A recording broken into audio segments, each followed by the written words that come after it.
Yeah, living in this chaos, I can see it clear. People slacking off, yo, I can feel the fear. Trying to make it big, but they just playing games. While I'm busting my ass, they just chasing fame. What's the point of grinding if you don't hold it down? Hear me out, we gotta get it right. No more lazy walks, we gotta reignite. Rise above the noise, push through the pain. Don't let the dream slip, let's break those chains.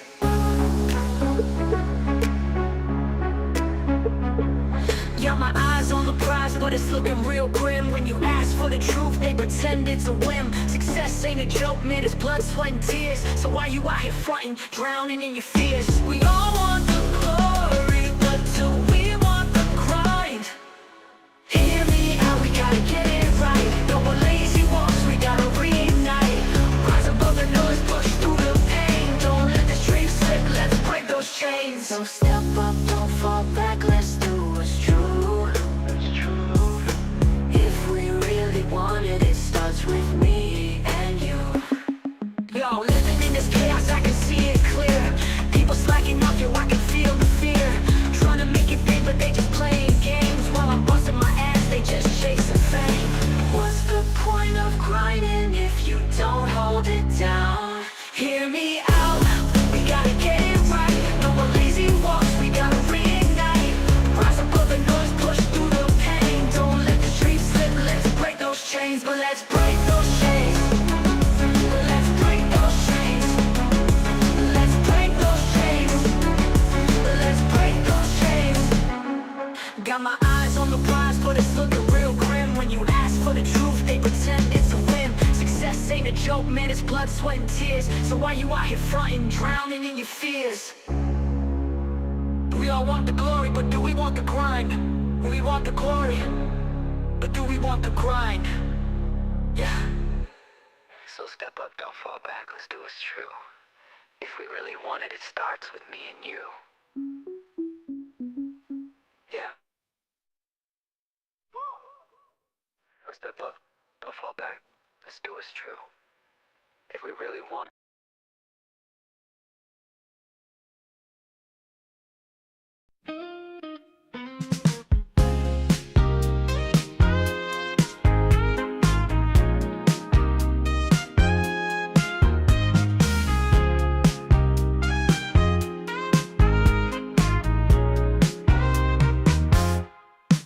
Tech coach Ralph, tough as nails, no disguise. Pushing limits, yeah, he's that kind of guy. At first it's harsh, the rules feel like chains. But trust the process, there's sunshine in the rains. He cracks the whip, but it's all in love. Results shining bright like stars above. Tech coach Ralph, you light the way.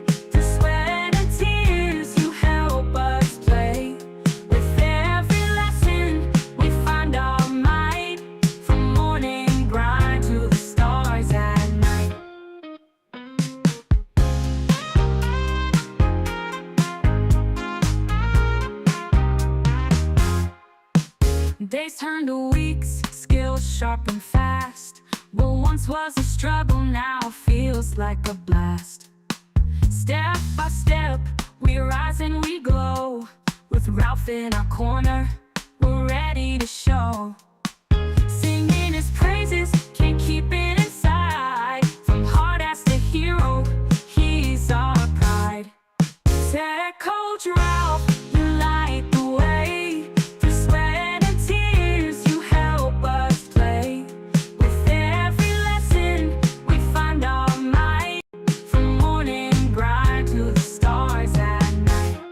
So here's to Ralph, the coach we need in this game of growth. He plants the seed.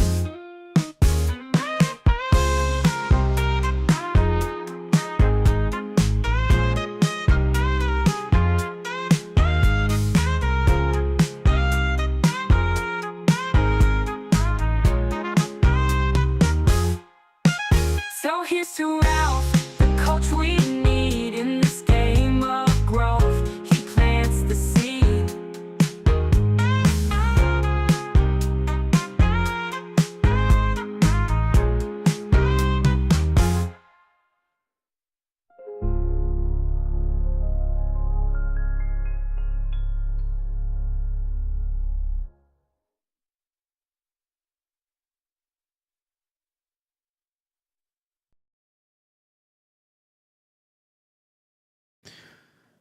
Good evening, good evening, good evening. How is everyone doing? Tonight is Tuesday, October 21st, October 29th, October 29th, 2024. We have about 2 days left in October before we head into November. Imagine that.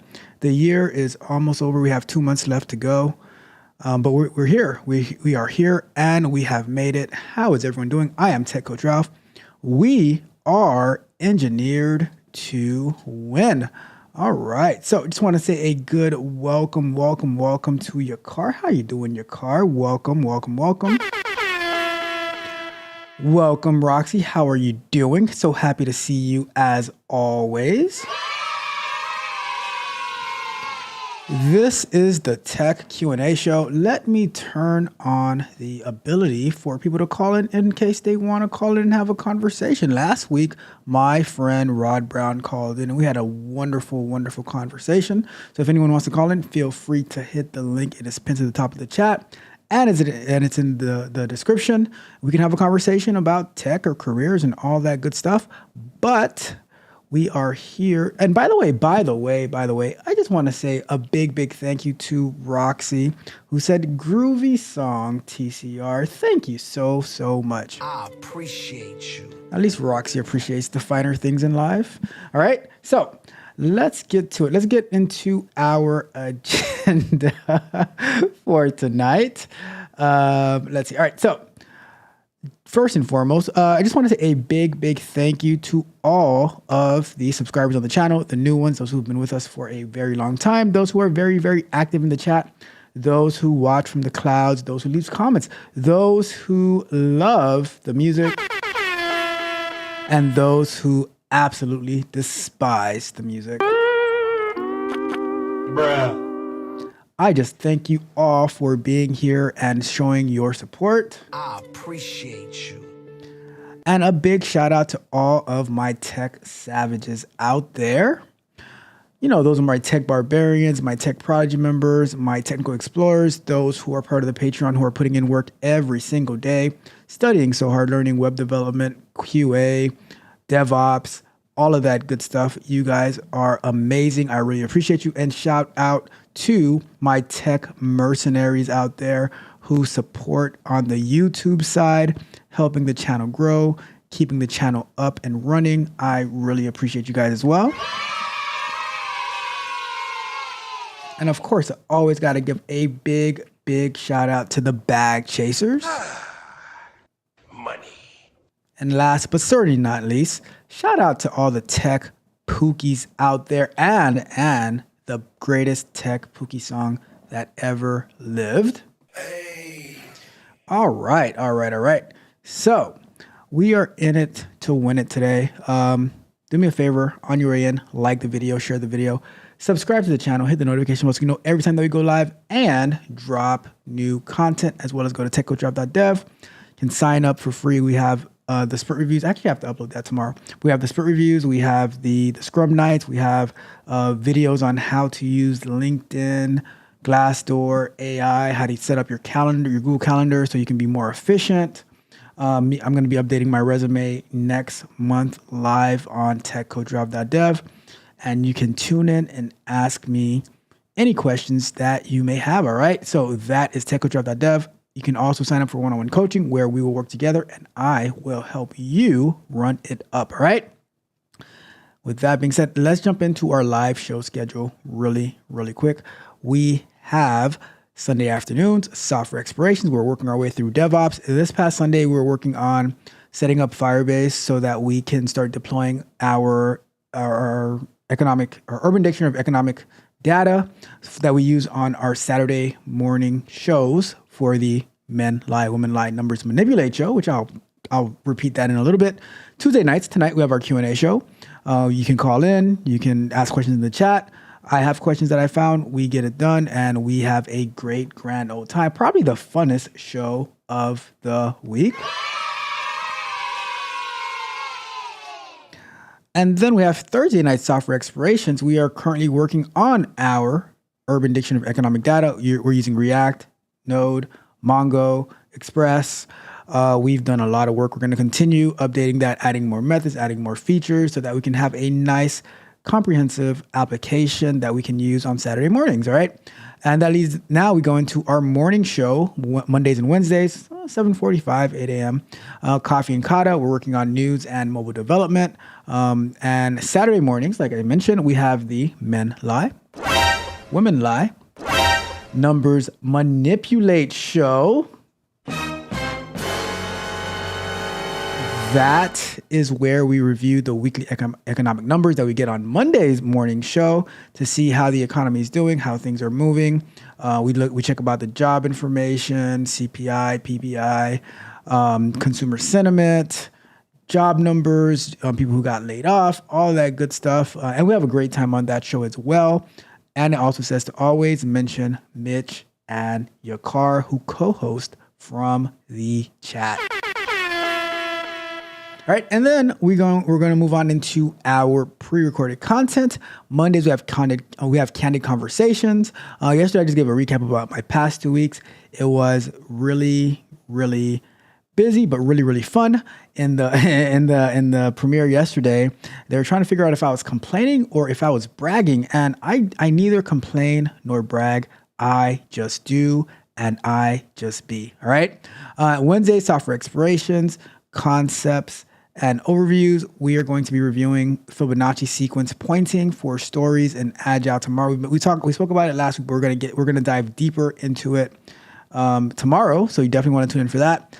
And then Fridays we have the Bug Bite, where we review different software industry related bugs and cybersecurity attacks, vulnerabilities, all of that. Because I think tomorrow we're gonna be, or not tomorrow, but I think on Friday we're gonna be talking about the I love you worm. Aww. Which had nothing to do with love at the end of the day.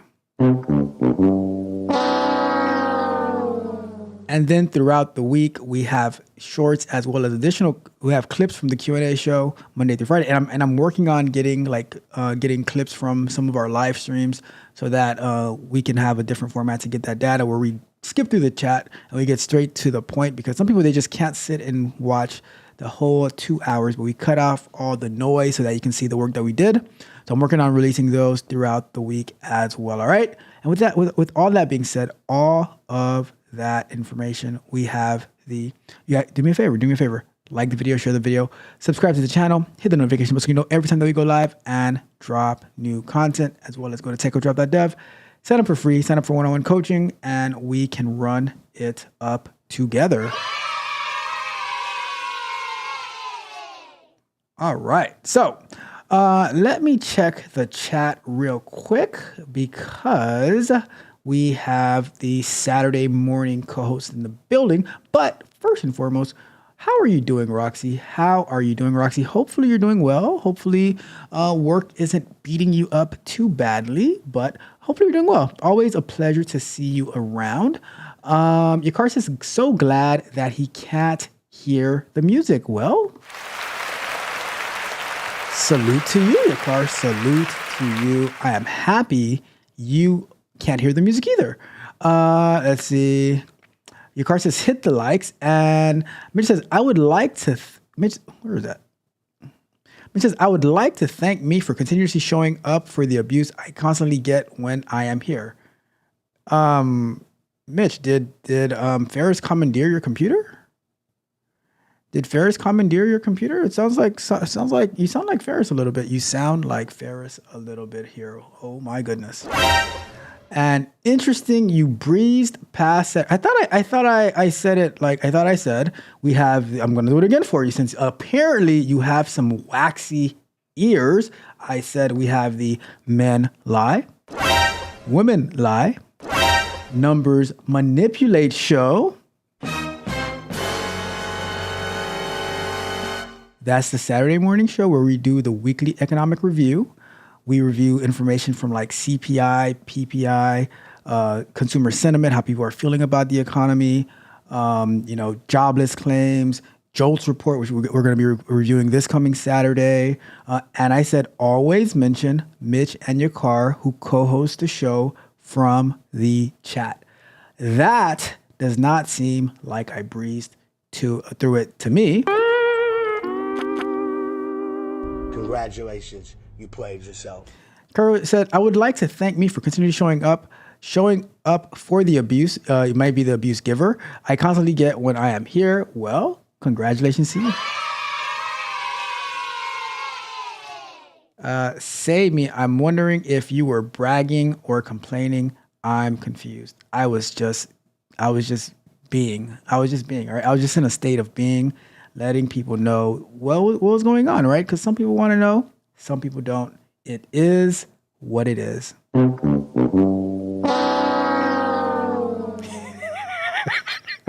car is too funny. Your car is too funny. Another person that wants to be me. You guys are hilarious. All right, let's get to work. Let's get to our first question of the night. All right. And if anybody wants to call in, the link is pinned to the top of the chat as well as in the description. Feel free to call in at any time that you want. And we got on this side again, we have your car is getting rid of the bots. Appreciate it. MM2 Cruise. Your car is working over there. Man. Go ahead and ask your question. I'll answer it after this one. Mitch, feel free to ask any question that you may have. Let's get to, there we go. All right. So the first question comes, let's get to it like this. Where is it? Another one. How to resign from a position. So suggestions on how to resign. I have been working with my current company for the last 8 years. I have asked multiple times I've asked multiple times the last year for a promotion and raise in pay, but they failed to do so. Oh, that sucks. Aww. Recently received a very strong offer from a different company. I'm wondering, how should I approach letting my current company know?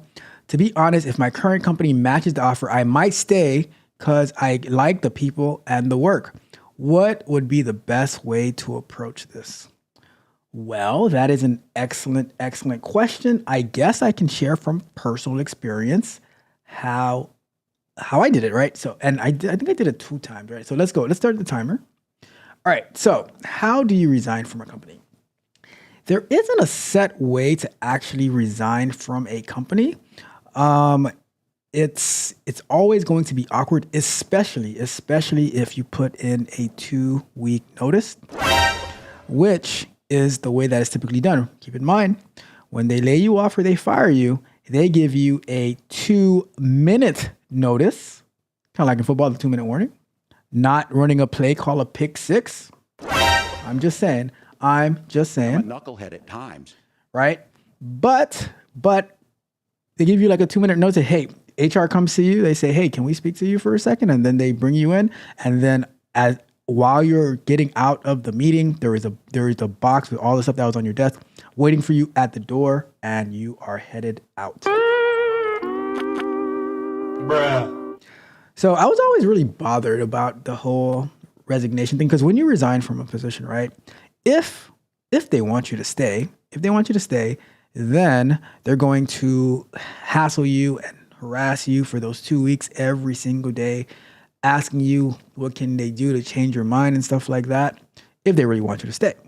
If they don't want you to stay, they'll say, okay, cool, got it. And sometimes they might even say, especially like if you're like in sales and stuff like that, they might even say, well, you could just leave today. You could just leave today. And they're like, we are done and over with you. But here's how I've done it in the past, and you got to stay strong when you do this, right? I'll give 2 examples. I'll give both cases, right? So one case where the manager and I, we were not on the same page anymore. We were going in 2 opposite directions. So while we were figuratively going in 2 opposite directions, I decided to literally go into 2 opposite directions, right? So, and you know when there's tension, and I was like, so I sent a message. I'm like, hey, can I talk to you for a second? And I went into the office, into my manager's office, and started like they started with small talk and like, oh, I'm like, and I just, ha ha ha ha. And I said, hey, I want to hand this to you. And this was a letter of recommendation. And then they were like acting kind of surprised for a second. And they were like, okay. And then, so went for like a week and a half. And, just cleaning things up because I was like in charge of a bunch of things over there. And, then couple of other people who were more level-headed were like, hey, is there anything you can do to stay? I'm like, no, I'm getting out of here because I really didn't want to be there anymore because of how the waters were muddied by the way that the manager was taking things. So I was like, all right, cool, I'm out of here. And that was that. So I think I put like a week and a half notice. So I could have like a couple of extra days to get ready for the new place. But yeah, that was it. Like I just said, hey, can I talk to you for a second? And I went in, I gave my letter, and then on the last day, I had my exit interview and I was out of there. Simple as that. The other company was a little bit different because I wasn't really looking to leave. I wasn't looking to leave until I got I'd always get emails from recruiters and stuff like that, but I would never really take them seriously. But then this one recruiter put in a starting price, like this would be the starting salary, and I was like, what? And I'm like, all right, let's talk about it. Money. And we had the conversation, and I went through the process. It's not like I was looking to leave, but there were some things that with the process I didn't have any problems with the manager and stuff like that, and the people that I was working with, but it was just like some inefficiencies that were happening that I was like, all right, if I'm getting a way better offer, then why am I going to stay here and do everybody else's job, right? So it was pretty much the same thing, but this time, like my manager was not surprised because we had these conversations all the time about, and that manager was like really trying to help change things, but just wasn't in a position to do so.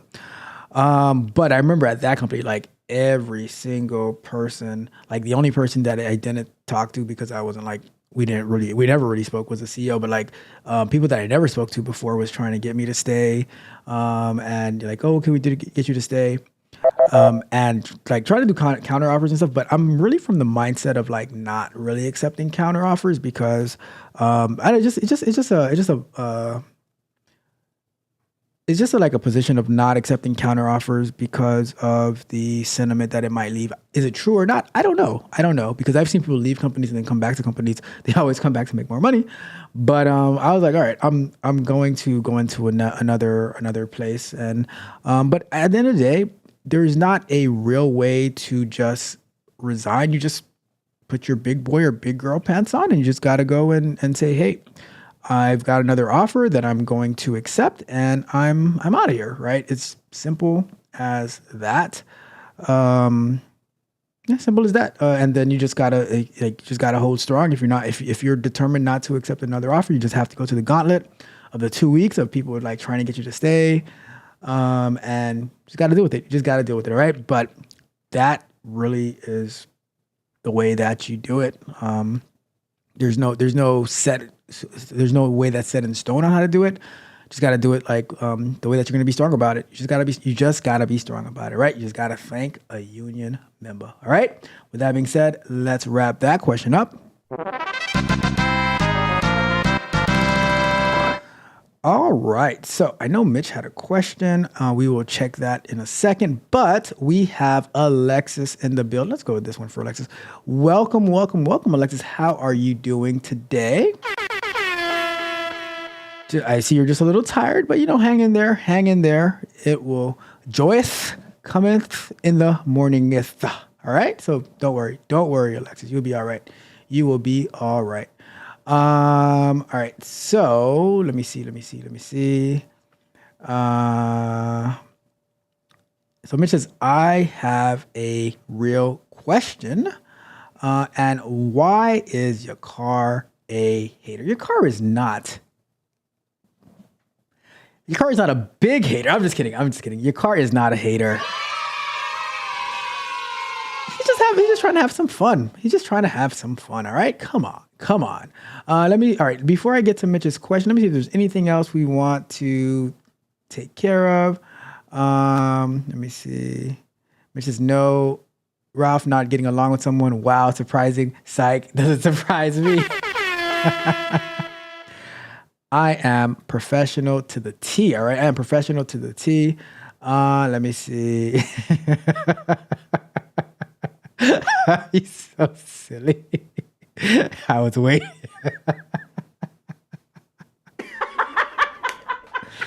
You're so silly, Mitch.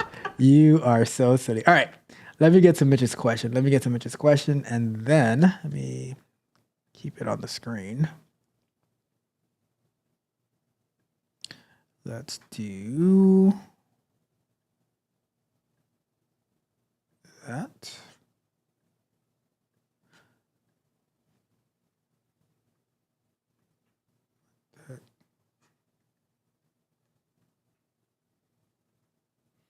All right, cool. So let's get to Mitch's question, and then we will go from there. So Mitch, let's do another one. All right, let's start the question. Another one. Mitch asks, what is the degree you need to be in QA? Why get a degree when you said salary is 50 to 70K? Why not just do a boot camp? I really want to know. I would do a boot camp and do courses if it was me.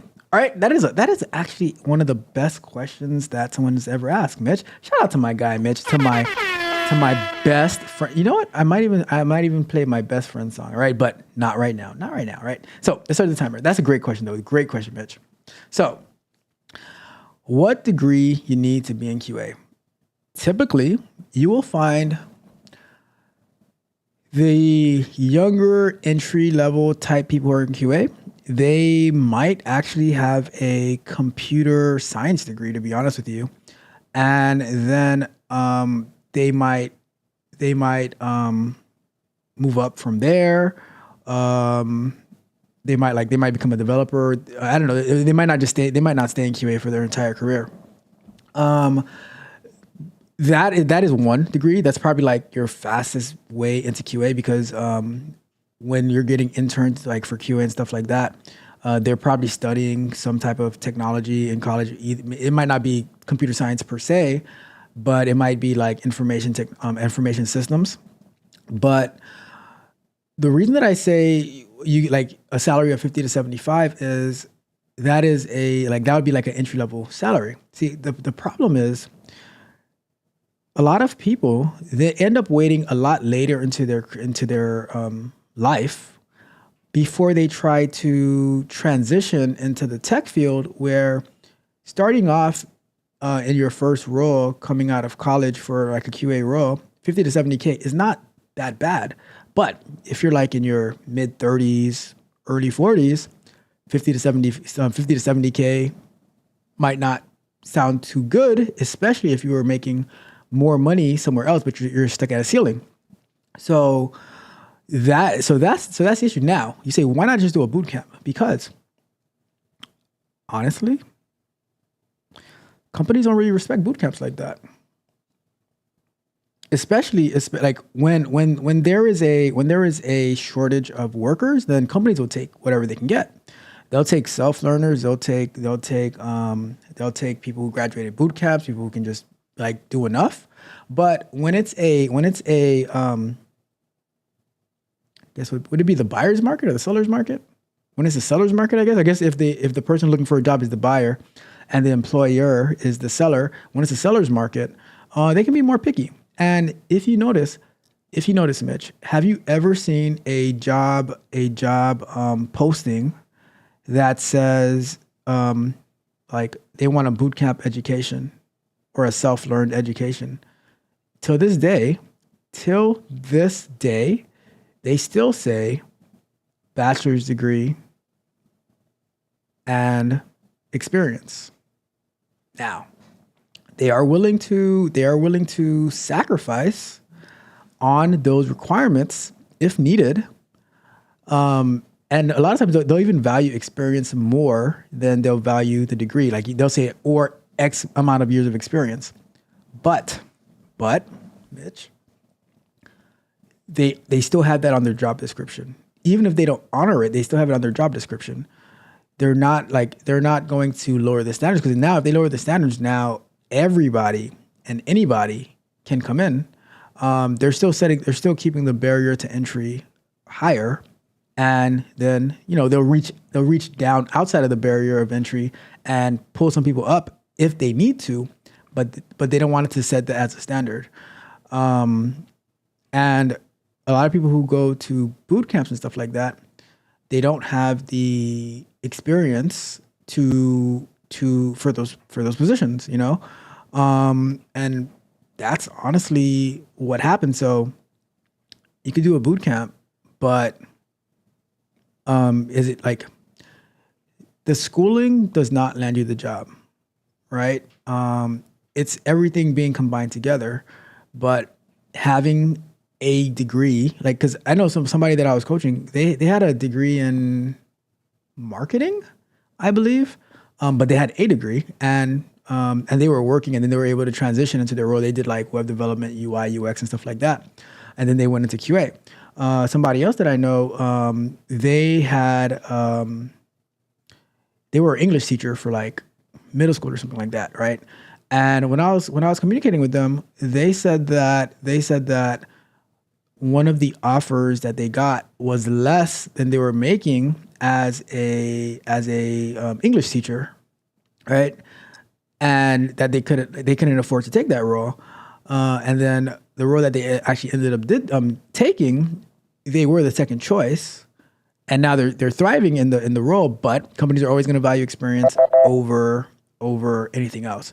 So that's why I said like the starting salary. I said the start. Keep in mind, I said I didn't say the salary is 50 to 70K. I said the starting salary is 50 to 70K. You will grow exponentially, right? But like a lot of times, the entryway is going to be 50 to 70K depending on where you live.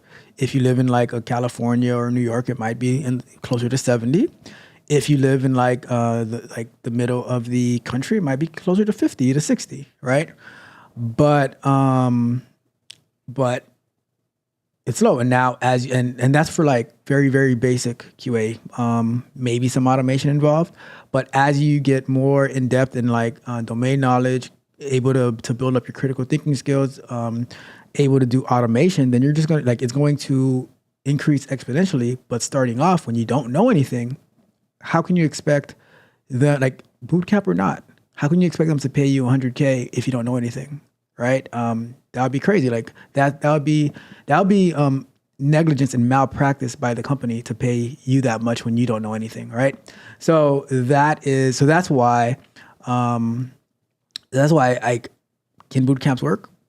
Kinda, but I think that the way that they market it, if you have it's a game of numbers. If you have like 100 or let's say 1,000 people taking some boot camp course, but one of them actually gets hired, and now they're going to be promoting that this one person got hired. And what about the 999 who did the same boot camp, did the same work, but they're not even getting like response. They're not even getting rejection emails, right? They're not even getting automated rejection emails. So that's my strategy, right? I'm like, I think even if you're going to college and getting a degree, I think it's still helpful to do a boot camp or take a course on like QA if you want to go into QA, web development if you want to go into web development, software development, whatever, because it's like pairing that knowledge with you. But because, like I said, I don't think college really prepares you to work in the first place, but it gets rid of one of those check boxes. It checks off one of those boxes. So yeah, that's my thoughts about it. Hopefully that makes sense. All right, let's see what else we got in here. Let's see. Now the Kamala joyeth, cometh in the morningeth. I know we are not friends though. I tried. It says, oh, gotcha. Makes sense. That's why everyone wants to jump to 200K. Yep, that's why. And I'll tell you, like, there are very, very few QA roles that that go to 200K. I got actually funny. I got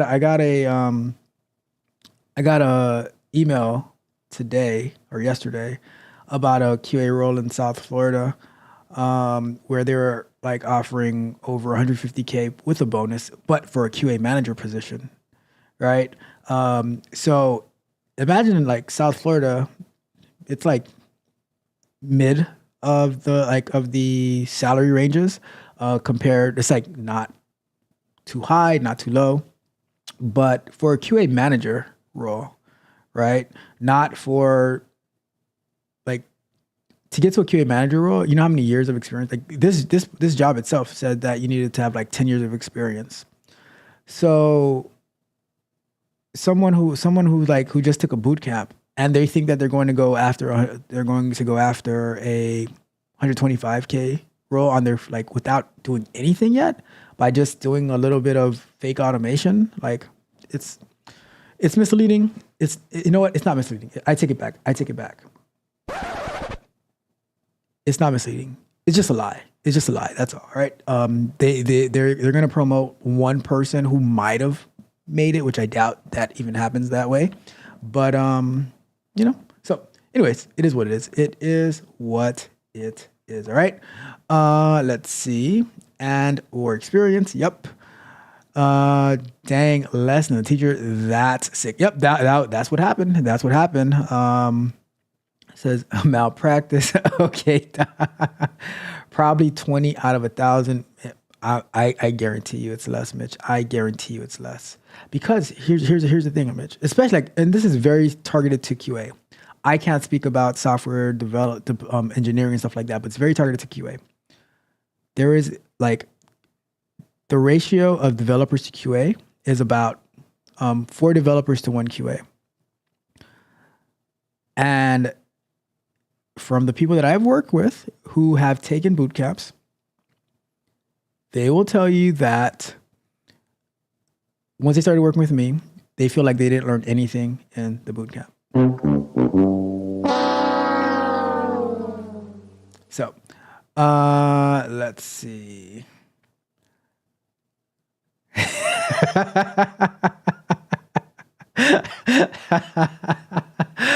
Roxy always shows up when I have a new hat.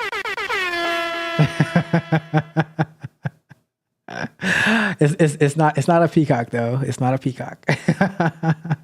Your guy says, when starting off with no knowledge of tech, what is the best method that gives you confidence to keep pushing through the harder things? That's a great question. That is a good, I'm going I'm gonna go back to that one, your car. I'm gonna answer that. I'm gonna set up another timer for that one because that's a great question. It's a joke about that. Let's see. So that's a great question. That is a great question. So, let's go to, let me set this one up, right? Because that's another great question. That's a good follow-up to Mitch's question. So let's go to Another one. all right, so I'll read it again. When starting off with no knowledge of tech, what is the best method that gives you the confidence to keep pushing through the harder things? Well, Yakar, that's actually a hard question. But I'll say this, right? You need a support group.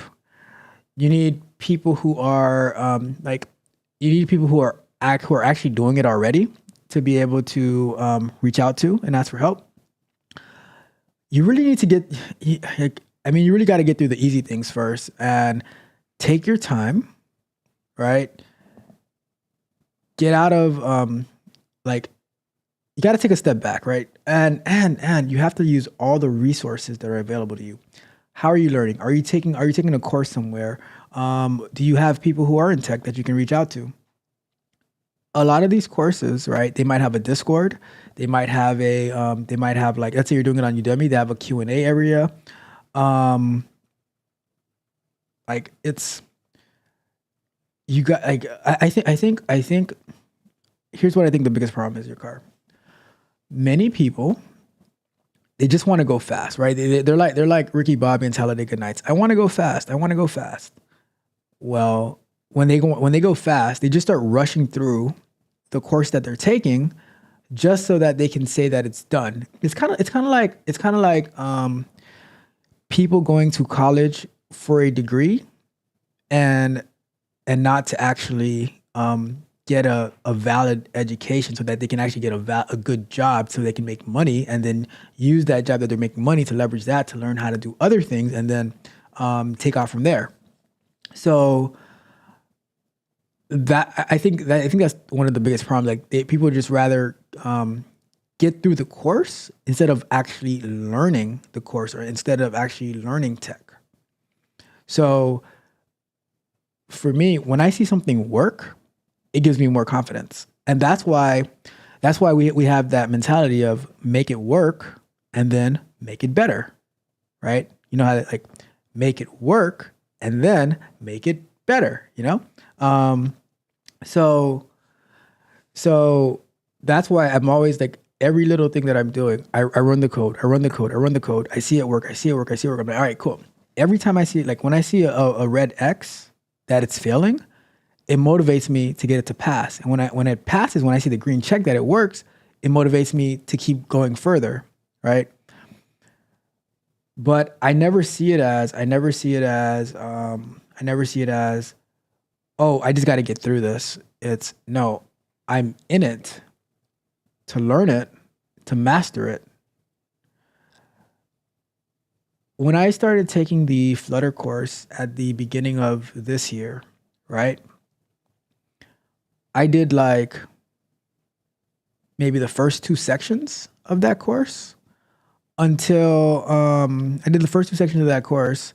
And then I kind of like took off from there, figuring out how to, and there's still a lot of stuff that I haven't learned yet, but I was able to end up like building a whole app in a weekend because it just kept going. I'm like, okay, I figured one thing out. Now what if I do this? Now what if I do that?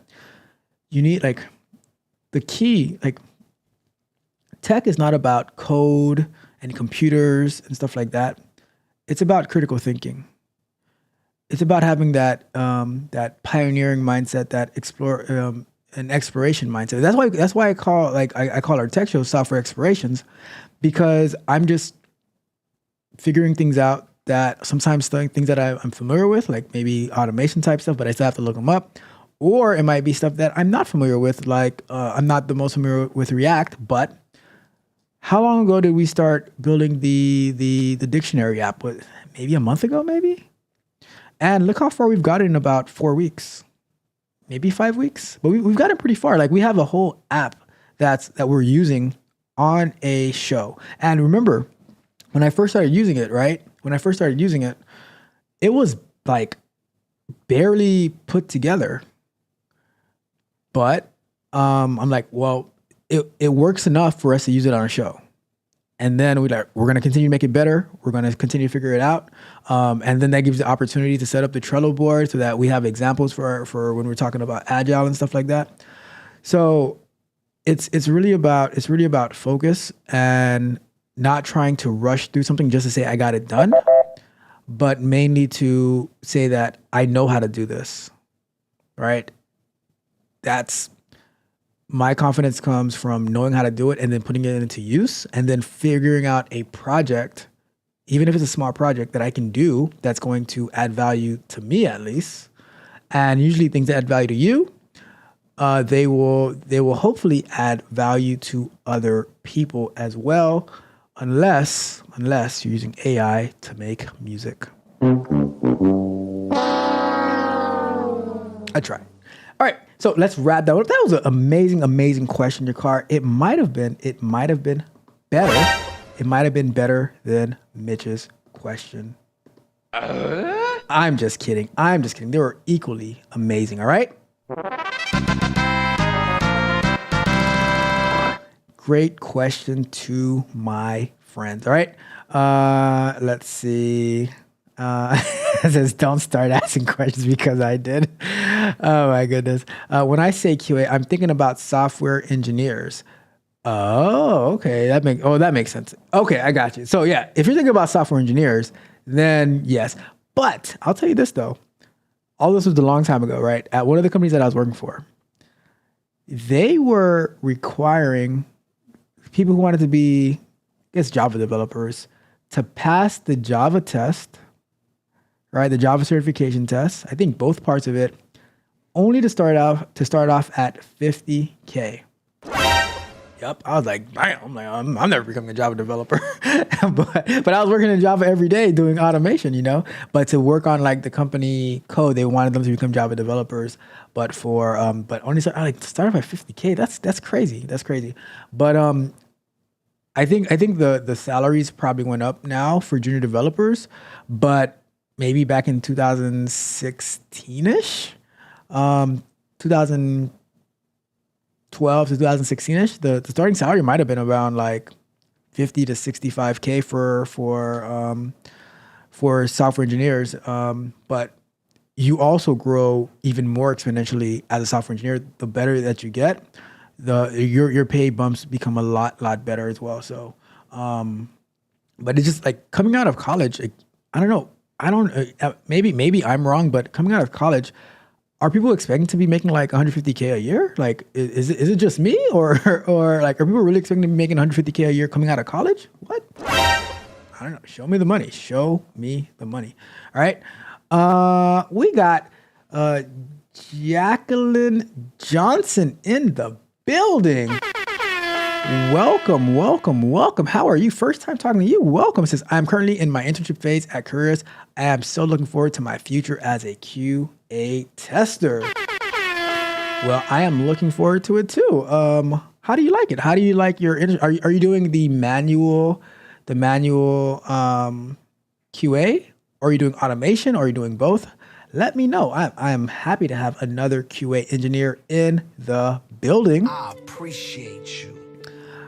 Let's see. What you think about that boot camp? Your boy came from there. Who? I don't even know. People are saying, who are you talking about? Mitch, give me some context clues. Let me see. Your car says, ask AI Tech Coach Ralph to answer my question.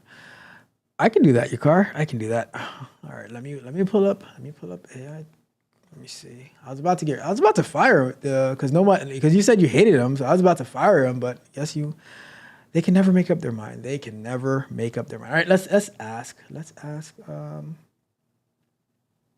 me ask your car's question to the clone.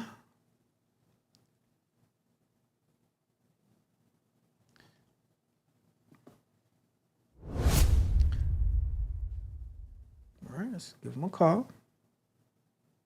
Really, I gotta sign in. All right, hold on, let me sign in. All right.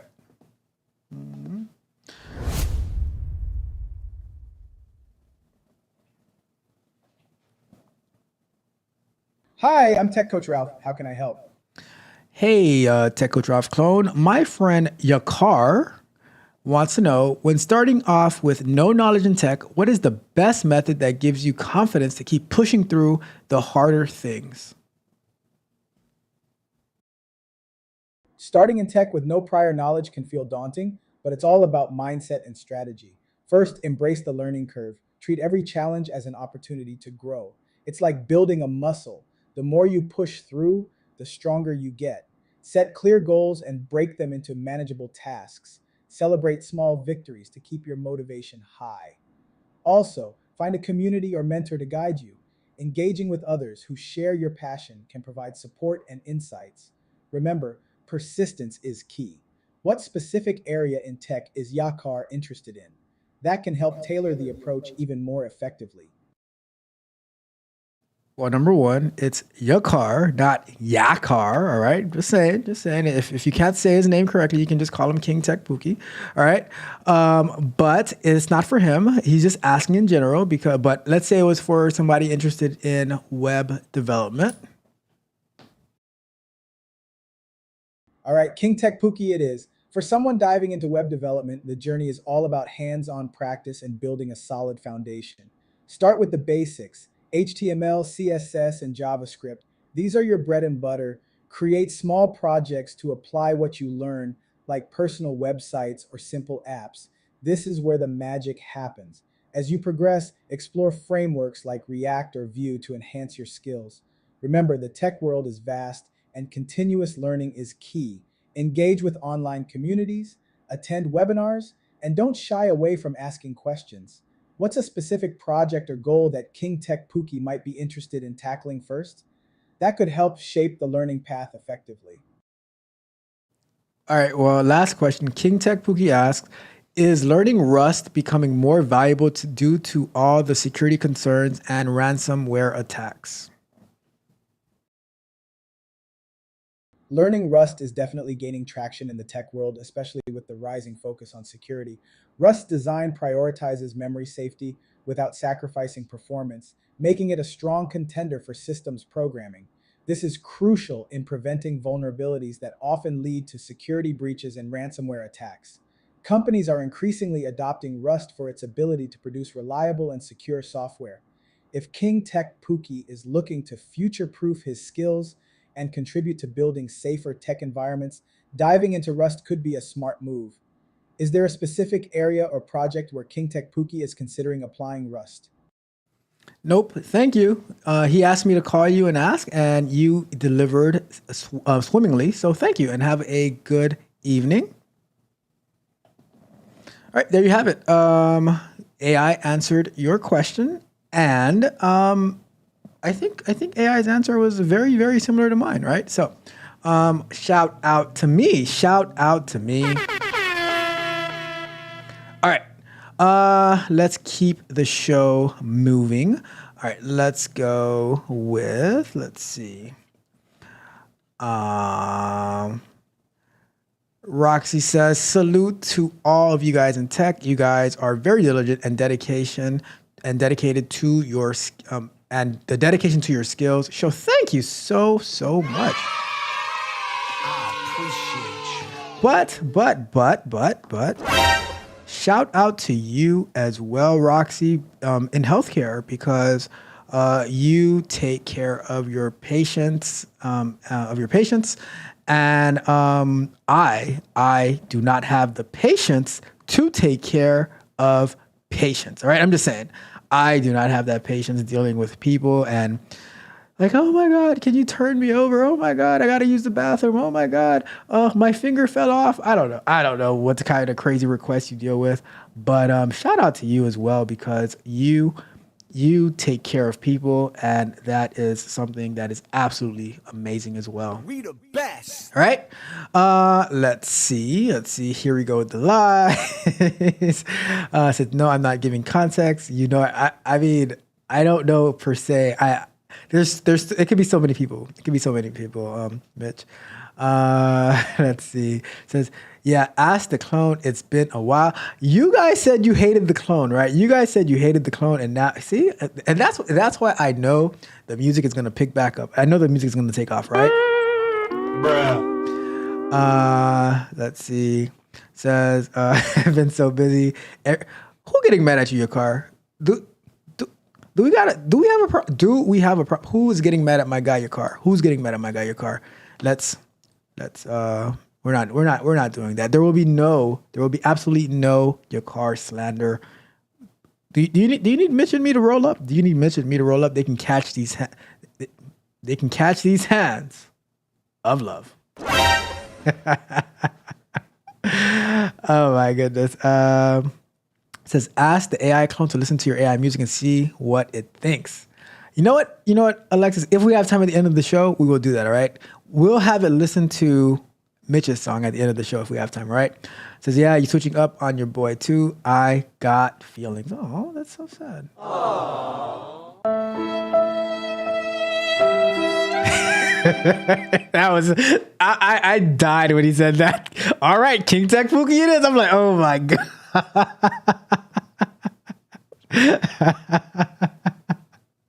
Salute to the AI. Rod Brown says, what did I walk into? It gets crazy over here. It gets crazy over here, all right? We got Alexander in the building. How's it going, Alexander? Good to see you. It says, Rod Brown, if you weren't late, you would know, chump. Oof. I'm telling you, Mitch is out for blood today. Mitch is out for blood today. Bruh. Let's see. KTV, a car.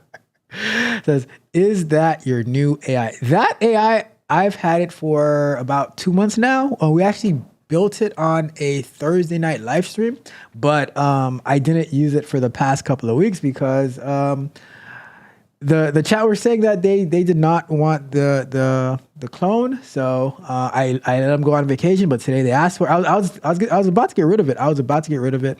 But if the people want the clone, then the people will get the clone. Jacqueline says, I love it. Okay. Yes, Manuel, I would like to go into automation. All right, I'm going to give you a little bit of advice, Jacqueline. Go to start learning automation as soon as possible. You can ask Alexis, Raw, Juice, and Herbs in the chat. The manual testing roles are far, few, and in between. It's a good foundation, but you can't wait to go into automation. Whether you're going into Selenium, Playwright, Cypress, whatever it is, right? You wanna start getting in there early as possible because it's hard to find a manual testing role. And I don't know if you're okay with going in person or hybrid or on-site or hybrid, but finding remote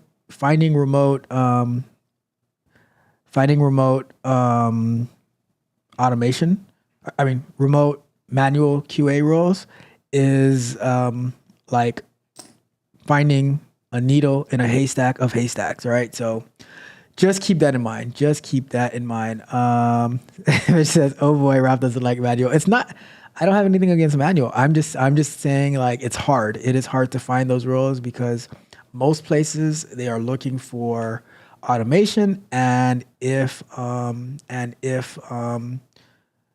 there is a manual role, there's going to be a lot of people applying for it, or it's outsourced to overseas. So let's see. Your card says you should sign up for coaching. Ralph can get you automation quickly and increase your value in the job market. I can do that. techcoachralph.dev. And you can always sign up for a free consultation as well. But yeah, thank you, Yakar. Anytime, always available for the most part. And it says, that's honestly crazy, Ralph. That proves your point.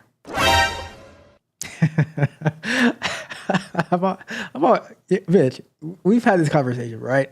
I'm always right. Even when I'm wrong, I'm right. Even when I'm wrong, I am right. Your car, what was it saying before we get to the next question? Your car, what was it saying yesterday? It was you agreed incorrectly or something like that.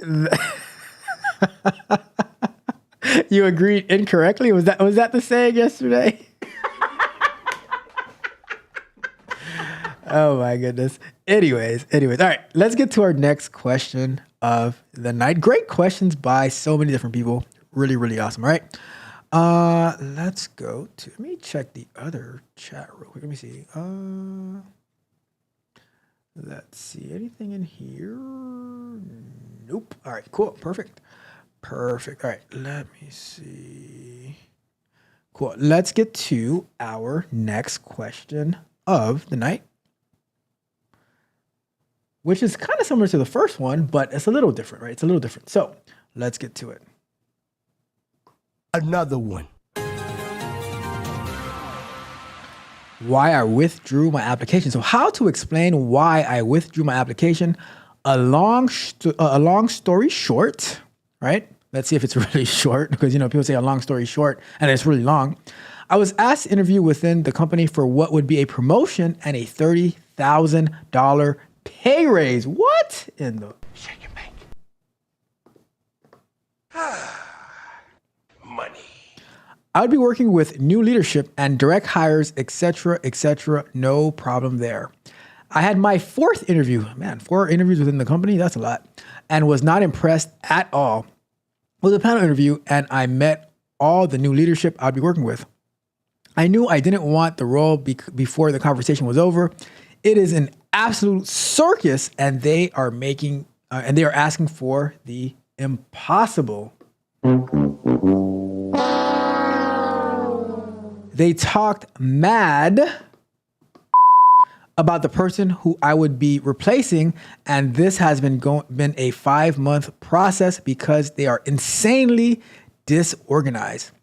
After the interview, I emailed and professionally withdrew my application and thanked them for all their time. So obviously now they want to know why. I am stumped on how to reply. I can't burn the bridge because I still work here and anything I say can and will be used against me. Can you help me word something professionally? And this is what they wrote. After consideration, I realize I am very happy with my role. I don't know. Then why did I waste their time? I want to move up in the org, but I don't want to work with these people. And I'm not desperate at all. That's good. That's a good thing. It's good not to be desperate because when you're not desperate, you have options. I will wait for the right opportunity. So that is a tough predicament to be in, right? Let's start the clock on this one. So that's a tough predicament because you work for the company and you went through 4 rounds of interviews. I guess I'll ask one quick question first is, how did you get that far into the whole interview process before you found out how messy it was going to be? But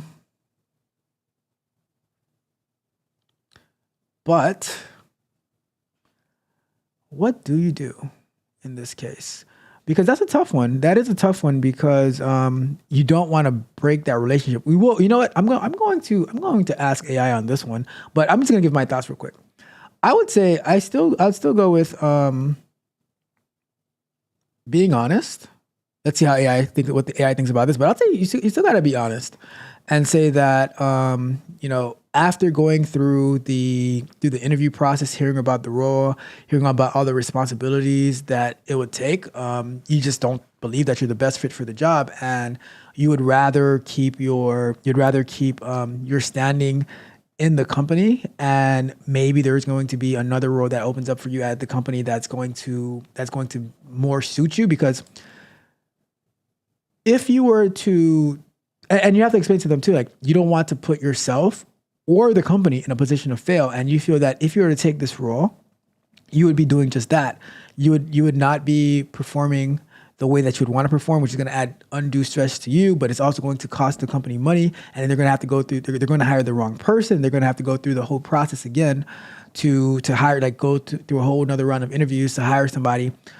So you are thinking about the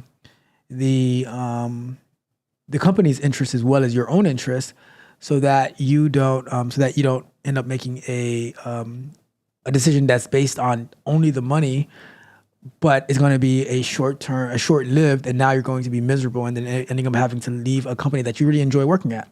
If you enjoy the work that you do at the company that you do it for, why put that in jeopardy? Right? Why put that in jeopardy?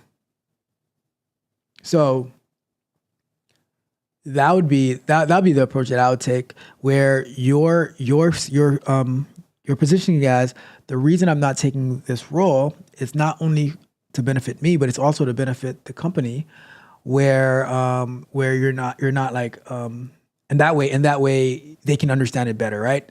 That's my thoughts behind it.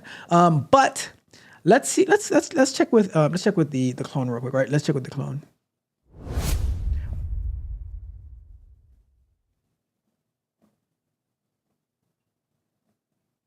Hi, I'm Tech Coach Ralph. How can I help? Hey, Tech Coach Ralph. So I have somebody, a friend, not your car this time, a different friend, maybe or maybe not Mitch, but they were going through an interview process within their company for like a promotion where they would be making $30,000 more and be in leadership. However, after going through 4 rounds of interviews, they saw that this position was not for them, so they withdrew their application, but they don't know how to say why they withdrew their application. What do you think? All right, listen up. It's all about honesty and clarity here. Your friend, whether it's Mitch or not, should focus on expressing gratitude for the opportunity and the experience gained through the interview process. They can mention that after careful consideration, they realized the role doesn't align with their current career goals or personal values. It's crucial to keep it positive and professional, emphasizing their respect for the company and the people involved. This approach not only maintains good relations, but also leaves the door open for future opportunities.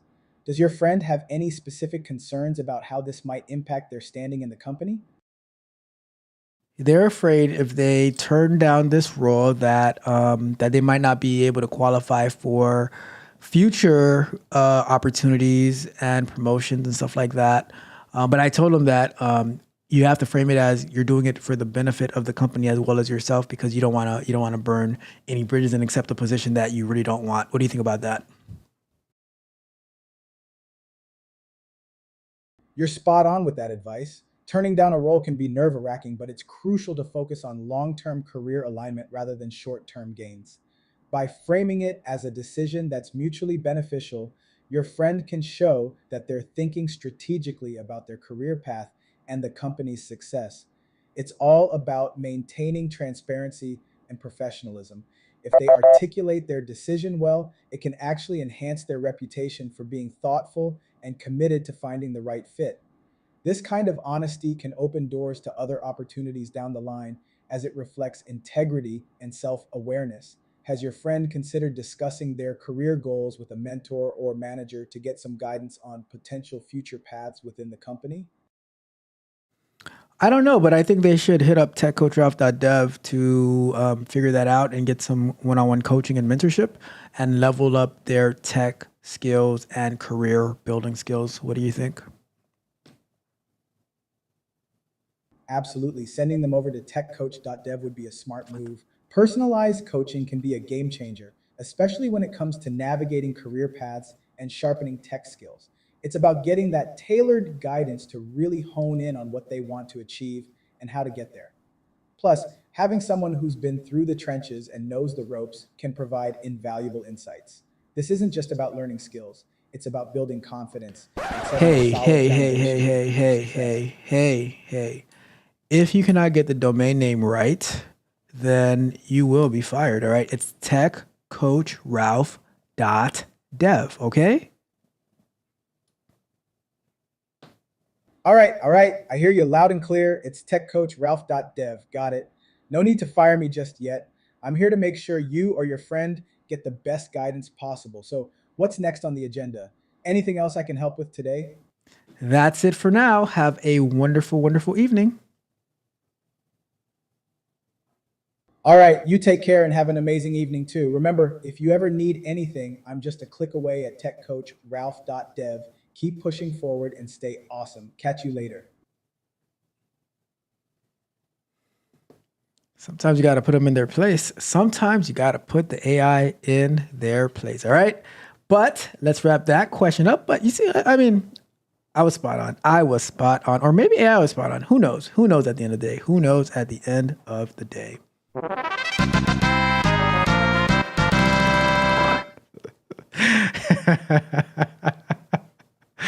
All right. Let's see. Darcel says, put clone in check. I got you all in check. Woo-ha. All right. Bitch says, I like the clone now. I'm telling you. Shout out. Good evening to you as well, Darcel. How are you doing? I didn't even welcome my guy Darcel in the building. Welcome, Darcel. I appreciate you. Let's see. Roxy found that funny. Rod Brown says your AI bot turned back real quick. You know, like I threatened to put a tariff on that clone. But start using tariffs too. All right. Mitch says fight. And just tried to breeze right through it. I'm like, whoa. We're going to get this right. All right. You're not just going to be saying out the wrong domain name and stuff like that. No, we got to get it right. Let me see. Jacqueline says, I want remote work. Curious gives us some bonus classes in automation. I will do them once I finish up the internship. Great, do it. And come back and let us know how that's going. We are all here to have some fun and chat. And, if you have any questions, feel free to drop the questions anytime, or you can click on the link to call in and have a conversation, whatever it is that you want to do. We are here to support you.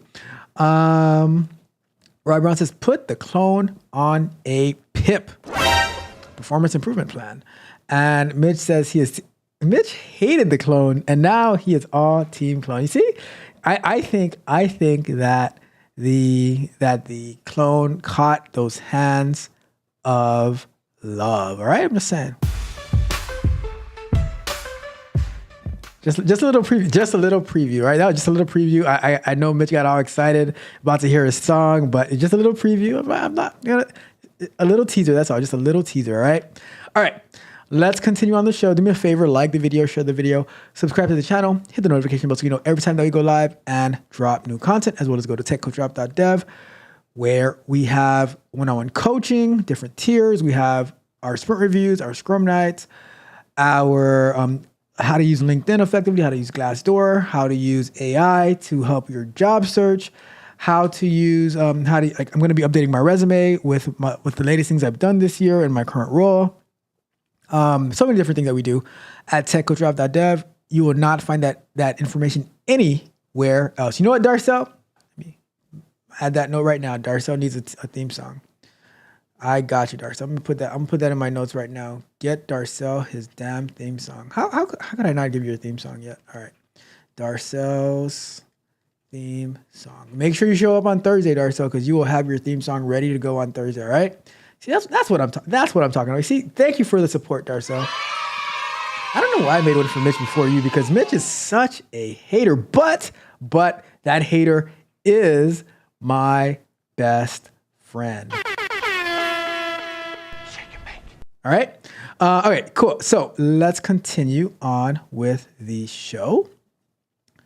Let's get to our next question of the night, which is, this one was actually a good one too, right? So let's go with Another one. blocked from seeing the development code.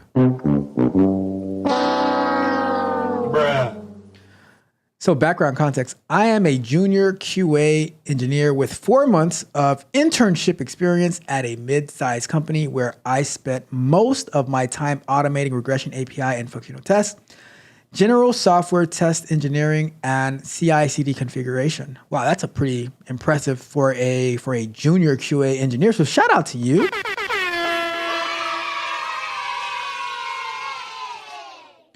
I was hired as the sole QA for a small software company 1 month ago where the below issue is occurring.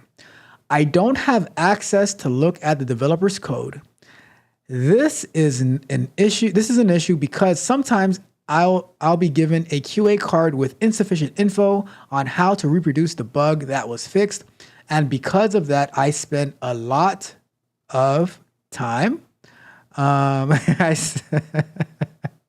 I spent a lot of time messing around in the UI trying to reproduce the fixed bug while at the same time facing release deadline pressure. Ooh, that's a tough one to be in, right? Well, I understand the value of black box testing. I feel like I would save a lot of time, make better tests, and grow more as a tester if I was able to see the developer's code changes. When I brought this up with my manager, he said I would have access to that eventually. 4 months time frame, weird. But for now, they want me to stick with black box testing so that I can learn the UI better. When bringing it up again, he said that most developers only have access to the code in which they directly work with every day, suggesting that I would have a difficult time getting access to other developers' code and that I'd be prevented from doing my job properly. Am I being reasonable in asking to see the developers' code changes? I currently feel as if they don't trust me. And did we say feel? I currently feel as if they don't trust me and that they're preventing my growth with these restrictions. For now, I'm going to start looking for other jobs, but I wonder if this situation is typical in software testing and that going to another company will change little. If this is the case, I don't think I want to be a software tester much longer than 2 to 3 years in my career. Ideally, I want to understand all parts of the system and be able to jump in and out when needed to diagnose and prevent weak points, bug-prone areas, etc. I don't see how I can do that if I'm prevented from understanding the code that I am testing. So that's a great question. There are like 2 parts to it, right? But start the clock, right? First part, we're going to start the clock, right? So here's the deal. Should you have access to the code? Yes. Do you need access to the code in order to do your job? No. What do you need in order to do your job better? You need to have better communication skills with the developers. I don't really understand. So one thing I don't understand about the way that your company works is how is it that the developers are getting bugs that you are unaware of and getting bugs and defects that do not have steps to reproduce? How are they fixing an issue that they don't know how to reproduce it? And if they do know how to reproduce it, they should also be sharing that information with you. You should not have to be going on a treasure hunt to be finding something that's fixed, because you should know what's being fixed and where it's being fixed, right? That should be all documented, because if you have to go back and look at something that was done, you need to know where it was done, right? So I think that, but this has absolutely nothing to do with you having access to the code. The way that your team works, or the way that your manager is explaining things, is very, very messy. You should not have to learn the UI by trying to reproduce some random bugs that you don't know, because it wouldn't even be existing anymore if they fixed it, right? So you should be learning the UI, you should be learning the API, all that good stuff, right? You need to learn that, but not in this way. Not in this way. Do not come. All right. I don't even know, like, I think you are, it's never too early to start fixing QA issues. I'm not sure how they prioritize the work that needs to be done, but you should be like, if it's not happening, you need to start emphasizing the need for Kanban or Scrum, and to discuss the stories that are going to be sent to you, so that there is a you have an actual defect that's reported that's saying what the actual problem is, what's the expected results, what's the actual results, the steps to reproduce it, the environments that it's happening in, all those details. And this is why it is important that QA is the one that originates creating the defects. Even if somebody else finds a defect, right? Before it gets worked on, QA should have like a final say on the format and stuff like that to make sure all the details are there. Because if you can't reproduce the bug, then how are you going to fix something that you can't reproduce? So that's one part of the problem. Now, the other part about having access to the code, I think that you should have access to the code. It doesn't make sense that not all developers have access to all the code, because how can you fix something that you don't necessarily have access to? How do you prevent like merge conflicts and stuff like that? So it honestly sounds like your manager or boss doesn't know what the hell that they're talking about. Bruh.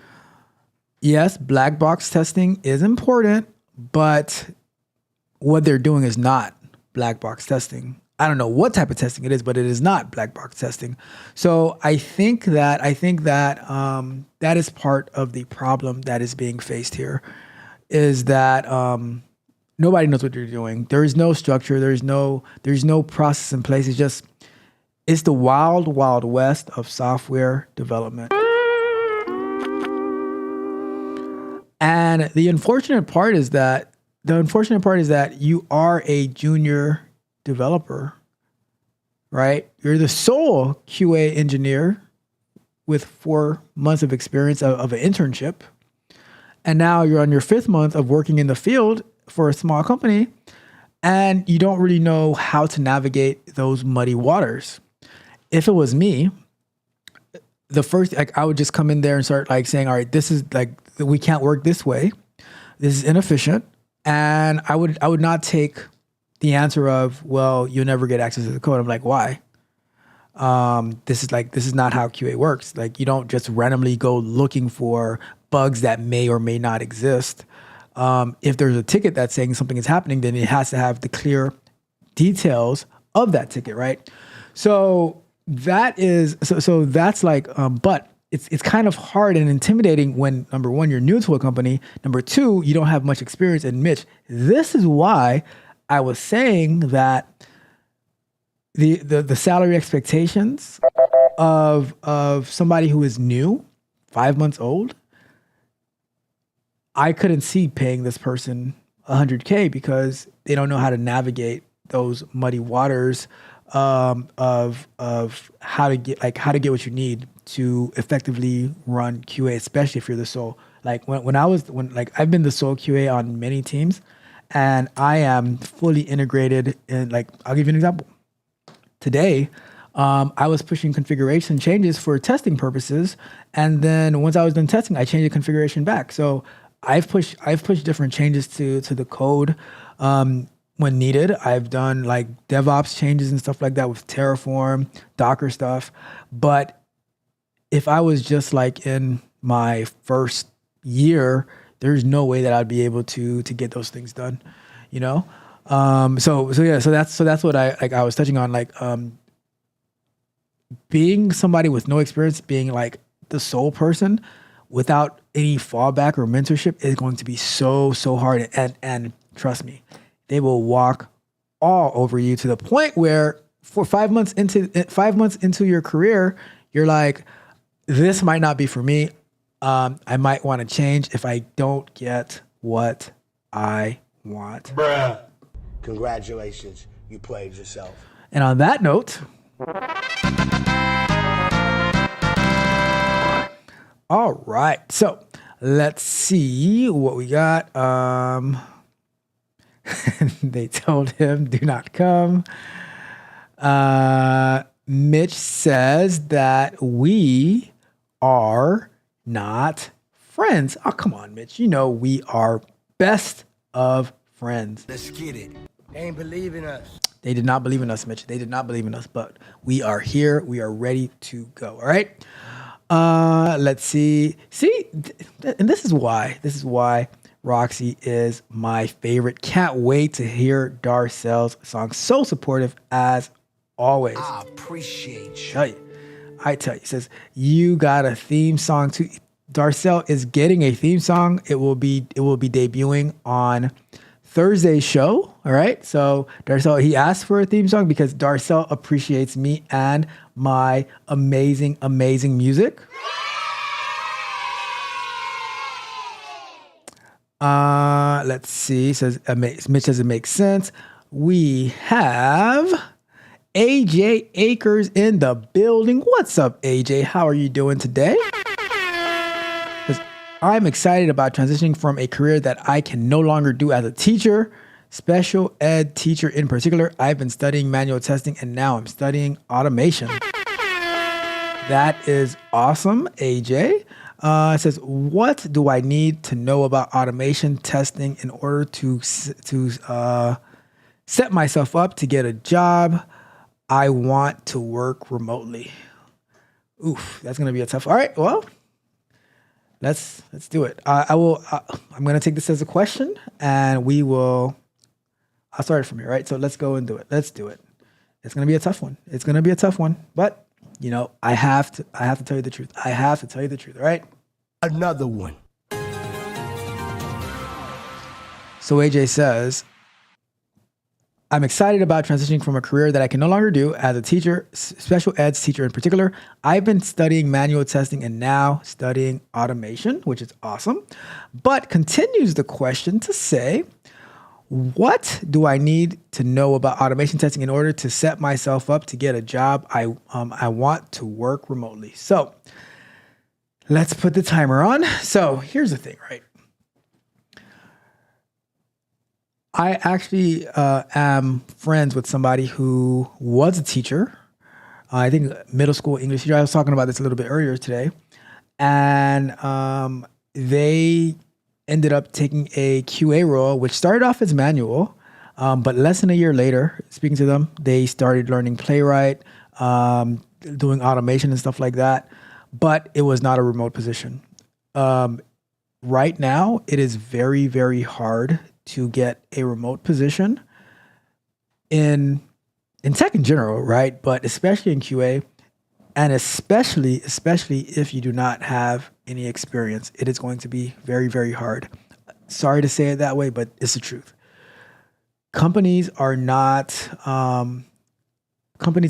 emphasizing remote work as they used to. Like, if you see Amazon is requiring people to go back into the office 5 days a week and move to areas that are close to them, it's going to be, and this is for like everybody. So that's their senior engineers and stuff like that. It's going to be hard for somebody who doesn't have that experience to be like fully remote. So there's not anything that you need to know in particular about testing automation to be remote. But as far as about automation testing, you're going to want to, whether you're using Playwright, Selenium, Cypress, you're going to want to be familiar with the page object model, how to properly organize your tests so that they're reusable. They're using methods. You want, like, although you might not have to necessarily build a framework because you might go into a company that has a framework that's existing. You want to understand how the frameworks work, so that your code isn't messy, because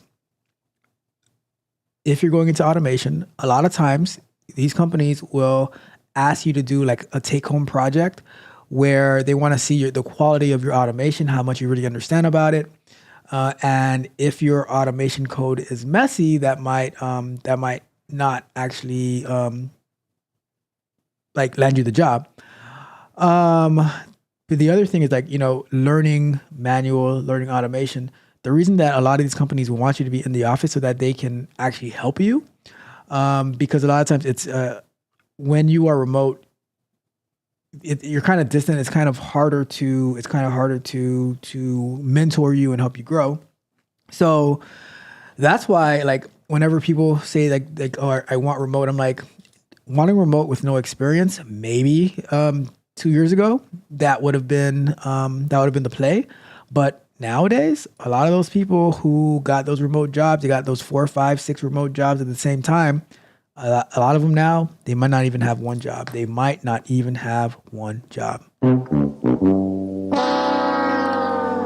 So if you're going into tech expecting that the job is going to be remote, Do not come.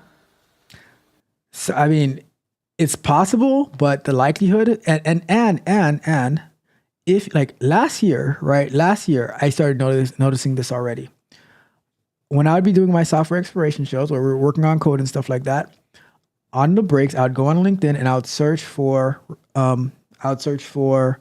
manual testing jobs, and I found none. Right, that was the first thing.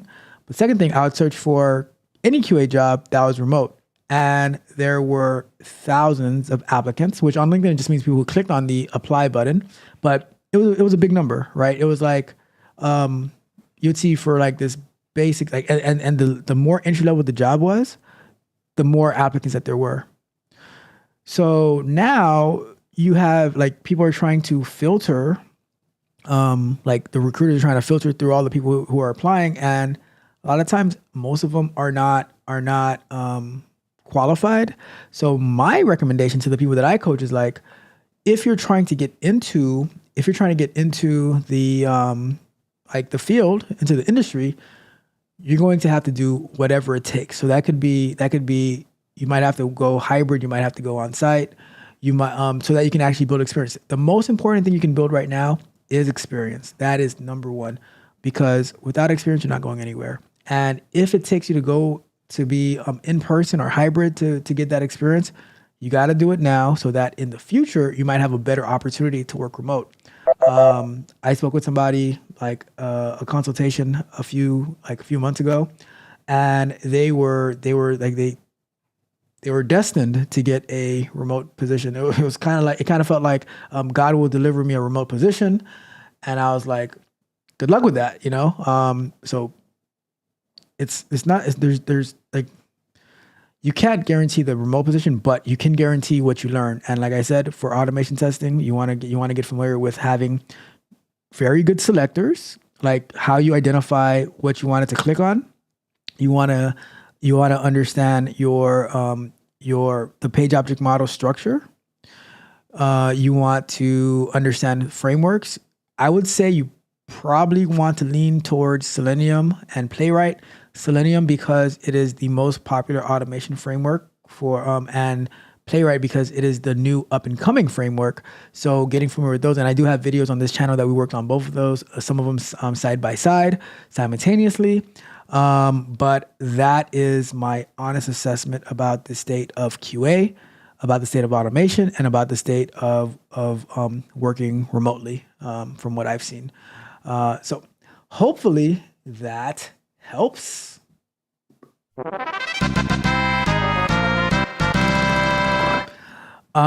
Let's see. Mitch is doing something. Your car says, stop the cap. I don't have a soundbite for stop the cap. Let's see. Teachers are testers. That is true. That is a good point.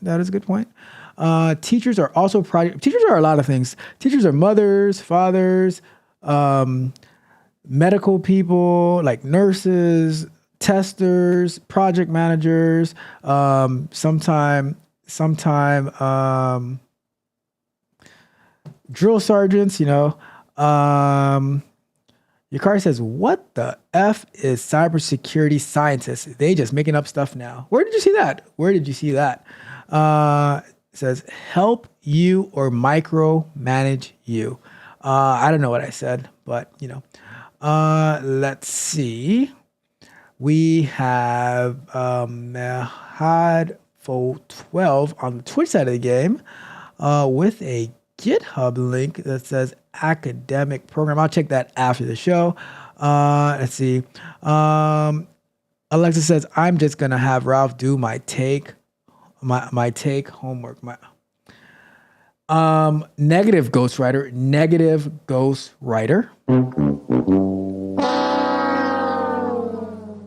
Says that was this year, not last year. AJ Aker says, looks like I'm going to the office to work, bruh. Hey. Bruh. I say do what you got to do. And here's the thing, right? Here's the thing that a lot of people miss. Especially when you're starting off, companies will be flexible with you, but you can't just come off with like, I want remote, and you put your hands on your hips like nothing else. Because they'll be like, okay, well, I'll just hire somebody else. Because when there are a lot of you, they can just pick anybody out of the bunch, right? So you have to be willing to be flexible. And then as you build experience, as you build rapport, then they're going to be more open to, like my friend that I was talking about, right? They were in the office 5 days a week. Now the company because she's doing such a good job, the company allowed her to move away from where they were to like another part of the country, and they can still work remote because they're just that good. So sometimes you have to prove yourself first before you start getting all the benefits, right? Let me see. And I think your card just said what I was saying, right? You will most likely start off that way, and then you'll get a remote position after you get it. Exactly. It says maybe end up being hybrid. You never know. Exactly. Like that's on the table, right? Because and it depends on where you live too. But you're like exactly right. Like I always say, like, target the, like when you're looking for that job, you want to get your foot in the door. Target the on-site roles and the hybrid roles, because there's gonna be less people applying for those unless you're in like a major city, right? But even so, you're always gonna have less people applying for the hybrid and on-site roles and people who are applying for the remote roles because everybody wants to get a remote job. I say get your foot in the door, right? Says that's what I'm learning now. My pleasure. I appreciate you. What is your DJ handle? So I don't have a DJ handle, but I have I have another channel called Tech Music, Muzik, where I'm uploading all my AI inspired music too. All right, your car, we are not going to be doing that. We're not going to say that on the stream. You are correct, but we're not going to read that on the stream, your car. Teachers are boxers, says, the person that won't let you cheat off him, he's a sucker. I'm just saying. I mean, I'm not gonna have you take your test for you and then you go out there and then like they're like, what the hell? This person, like, they can't answer one question about it. And now I look bad. I'm like, nah, not happening. Says, you're not yourself, Mitch. Eat a Mitch isn't himself. Darcel, you must not know Mitch as well as I do. He is 150% himself. Congratulations, you played yourself. See, Darcel, I don't want you to catch these hands, Darcel. I do not want you to catch these hands. All right, I'm just saying. Just be careful. Be careful. All right, be careful. All right, I don't want you to catch these hands. All right, just warning you, Darcel. I want the best for you. I want you to be able to hear your song on Thursday. All right, so just be careful. All right, be careful out there. It's rough out there. All right. Let's see. We got time for a few more questions. All right, let's keep going. So, all right. Do you guys remember Tony Danza? Do you guys remember the show Who's the Boss? Remember that? So we have a Tony Danza sighting. All right, let's get to it. Do me a favor though. Like the video, share the video, subscribe to the channel, hit the notification bell so you know every time we go live and drop new content. And go to techcoachrob.dev. You can sign up for free. We have tons of exclusive content, some free content as well, right? And we have CV63 in the building. Sup, people, found the channel, love the topics, looks like fun. Welcome. You know, we talk tech and we have lots and lots of fun over here. So welcome to the family. Please don't mind Mitch. He's a little, you know, aggressive today, but it is all fun and games. We will catch those hands of love later on from Mitch. All right. Welcome to you. All right. Let's get to our next question of the night. Let's see. And CP1960, it is live on YouTube. All right. So let me pull up our next one. Another one. Who's the boss? Product owners? All right. Tony Danza is 73. I did not know that. It makes sense because that show is old, right? But so this question says, product owner acts as the Tony Danza of the product team.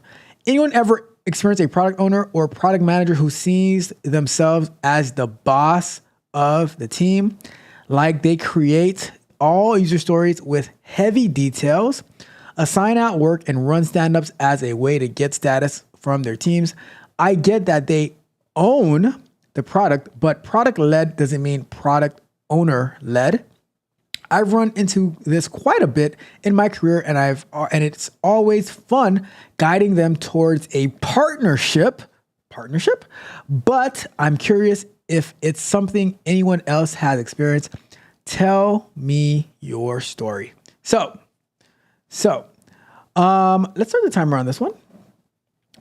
I have experienced it in both ways, right? So I've experienced a product owner who did seem like the Tony Danza, but I will say this, right? I'm going to throw this product owner a little bit of slack. Because what happened was I don't think the team was engaged as much as they should be, and they were just more heavily reliant on the product owner pretty much dictating the work that should be done instead of offering insight and opinion, instead of having a team product owned, like the team owning the product. It was all left onto the product owner to own the product. And so now if no one else is really contributing to the ideas and to the building of the software, then it all does fall on the product owner to be able to do that. And it could, and if that's the case, it can end up seeming like it's a product led or product owner led project as opposed to that partnership that you speak of, right? So I think that it becomes a team problem. So my idea to fix that is start taking on some responsibility of maybe write some stories or maybe adjust some acceptance criteria. Try to collaborate with the product owner so that they don't feel like everything is falling on them, because from my understanding, right, it's quote unquote supposed to be the product owner who is writing the stories and putting in the details of the acceptance criteria and stuff like that. And I do think that the product owner, like, they would appreciate if the team was more involved and gave more thoughts and opinions on what's being worked on. When that doesn't happen, then the product owner feels like they just have to take it on themselves. And what I've noticed is when the team is not as involved, like I've worked with developers before, they're like, well, I'm just going to do what I'm told, right? I'm like, well, they can just give it to anybody to do what they're told. So why does it have to be you? They can just send it overseas if you're just going to be a robot, or they can just give it to a robot to do it, right? But when everyone takes ownership of the product, then it's a different story. So I'll counter that now with the other way that I've worked with a product owner / product manager, is that it is a very, very team-led product. What the product manager, the product owner does is, like, they barely even write the stories. They come in and say, all right, this is where the company is looking to go. This is what they're looking to do. Can you guys figure out how to get it done? Right? And we're like, okay, cool. And now the team is who owns the projects, the epics and stuff like that. But we're driving and we figure out how can we achieve this goal. So let's say the goal is we need to find a way to save X amount of dollars in storage costs, right? And now we're going to be looking at, like, how can we save this money?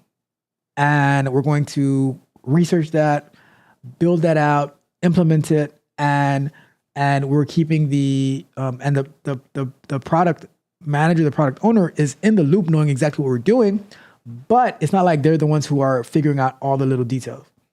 I think that product ownership, when it comes to like UIs and stuff like that, that's a little different, but I think everyone should have an opinion on the team. Sometimes the product owner has to make an executive decision because at the end of the day, like, that is their role and responsibility.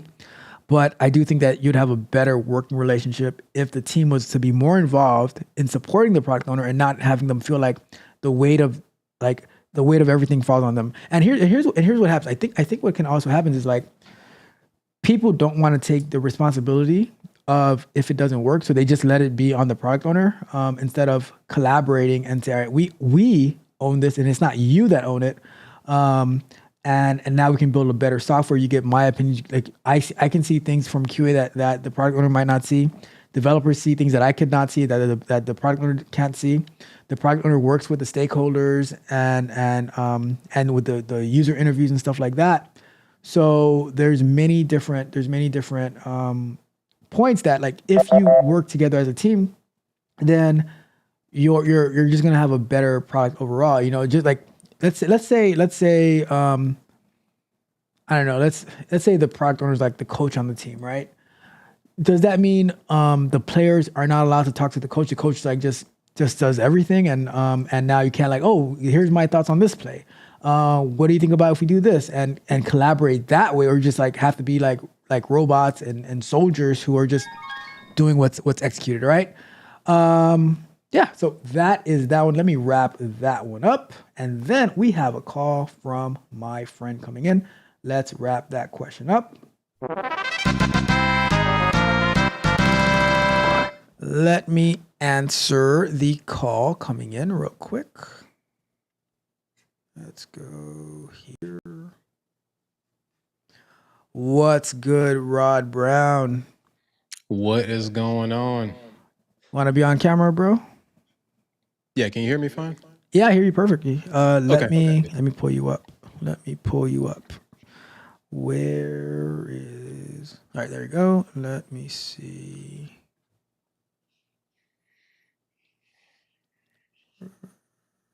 All right.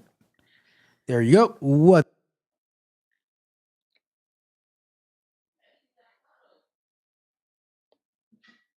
good? What's up? The dad gang is in the building. What's going on?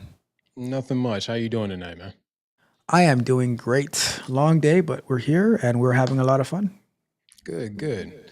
So I had another question for you, and I think this is probably a question that could potentially help people that are, I would say, first off, let me point this out for you. All right. So, yeah, Mitch. As you were saying, I was Okay. reading, I'm like, oh my God. All right. So I just want to point that out right there, before, I continue. So I have a niece that's actually in high school, and let's just say that they're already trying to figure out um, what type of career path they want to go on. And I want to try to influence her to go into the tech field in regards to saying like, "Hey, try this out," or particularly try to like push her in a particular direction. What would probably be the type of so in your my question to you would be, what would be the type of direction that I would have to push my particular niece in order for her to, look into the tech field um, 5 years, 10 years from now, because she's going to be going to college, going to be getting a good education, probably learning new things that we probably may not know, or they're probably going to be different type of technologies that's going to be developed that they're going to be on. So like, how would you push a particular family member into the tech field, and in what direction would you push them into in order for them to be successful in the future? So I would start off with what do they like, Mhm. right? And try to find an association with tech in there, right? So um, I think like once you actually get into like some realm of the tech, right? Let's say you get into coding, you Mhm. can easily go into so many different places and you can start exploring from there. I think the Mhm. hardest part is normally just to get started. Mhm. But once you get started, like I just do like me doing like one little thing, I end up like in so many different rabbit holes. I'm like, oh, I got some exposure here, some exposure there. Um, so I would say like, all right, find. Has she taken any like basic courses yet? She has. I would just say like high school is different now. And you can probably think about high school whenever you grew up, and we didn't necessarily have those particular like I would say high school now has majors per se. Like you get to have electives and all these particular things. So you get to have your general basic courses, but also you can select your electives kind of like college. So there's a technology elective in which I tried to push her towards and like, hey, learn coding, learn HTML, CSS, all that particular type stuff, because she used to send me her homework and be like, Uncle, hey, Uncle Rod, I don't know how to do this. I was like, oh man, that's HTML, easy. And to her, it's just like, you know, it's out of here. So um I'm still trying to push her, but at the same time, I also think about it from, a different generation approach in regards to do they just catch on to it, or is it something like you have to push them in a particular direction to see if it'll grab onto them, like whether it be mathematics or would it be coding or another avenue? You said 19. Like No, no. How old is she? She's like 14. Oh, okay. Okay. Oh, that's good. She got time. Oh yeah, definitely got time. So that's good. I mean, and that's the thing. Like the earlier the better, right? Because the longer that they go away from it, it's going to be harder to start adopting it. I think you got to find what the interests are, and then find that intersect of, well, because especially with you, like you can start, like you can come up with some projects where, like, hey, what about if, like, so you're learning this, but finding the usefulness of it at the age at where they're at, right? Finding how it can be useful to of what they're learning, because I think for me at least, like that was one of the issues was like I didn't when I went to college, I didn't understand like what computer science was, and like having us learn like C plus plus or something. I'm like, I have no idea what this is, right? Because in where I grew up, like they never had none of that exposure, right? So it's like with your knowledge, like try to find that interest like of the thing that she needs to learn. How can we leverage what she likes to blend it so that she can actually work on a fun project that's going to make her want to come back to it instead of feeling it's like a chore. I don't know like about how the high schools are nowadays, but it was just taking a class to take a class. Because for me, like when I see school, I feel like it's an obligation and not a like something that I want to do. And probably for a lot of people, that's how it is. Like I have to go to school, I have to go to work instead of like something that I'm excited about doing. So then you already have that mindset that's blocking you from from the success you could have. So it's like, all right, it has to be a mindset shift, a paradigm shift to say, let's build something. Like you do e-commerce websites and stuff like that, right? Sure. So like, hey, I'm looking to like, I want to build this online store. Do you think something you could help me with? And give her something to do, and show the importance, things like that. Start looking into AI as well. And once like she sees the value for her in it, then it's going to take off. Like I know like some like they have the robotics courses, or robotic stuff for kids, and like they have competitions and stuff like that. I think once you gamify it in a way that they're going to enjoy, it's going to like totally open their eyes to something different, and they're going to be the ones to run with it. Yeah, I think that's an interesting point. And I think also influence comes along with that too, because again, with her, still being so young and getting the ropes of getting the hang of high school, friends also influence you to be like, hey, I want to go do this, or I want to go do that. So I'll probably try that approach because I want her to be able to see different avenues versus just saying like, hey, I'm interested in this. And honestly, not to shun her, but her interests, honestly, to me, I'm thinking about it from a future standpoint. Like her interest is teaching, and I was just like, no, hey, uncle is not going to allow you to be teaching. So I hear you. I hear you. Yeah.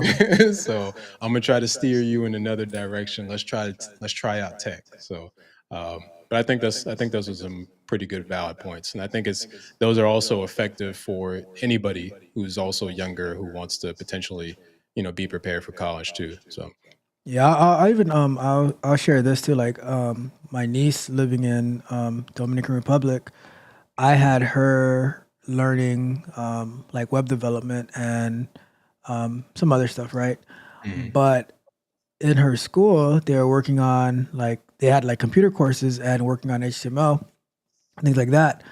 And because she actually understood what she was doing, and like she was able to like do her projects like so much better than everybody else, that like the teacher was like, wow, this is like really impressive. So just having that competitive nature to outwork those who are next to you, to me, I think that's also like that gives you like, that makes you want to learn more as well. That's true. And then also one final thing too, when she asked me to help her out when she was in one of the coding classes, like with her homework and a lot of things are on the computer or online. So she would grant me access to kind of help her out or even FaceTime. They gamify the schoolwork already. So in the way I learned back in the past, wasn't like that. And so I'm just like, oh man, this type of stuff is easy. You know what I'm saying? It's just like, hey, code this, make sure it's a rounded ball. And like you have to make a face, like a clown face or whatever the case may be. And I was just, oh, okay, man, that's just CSS. You put this here, you create something nice and fun.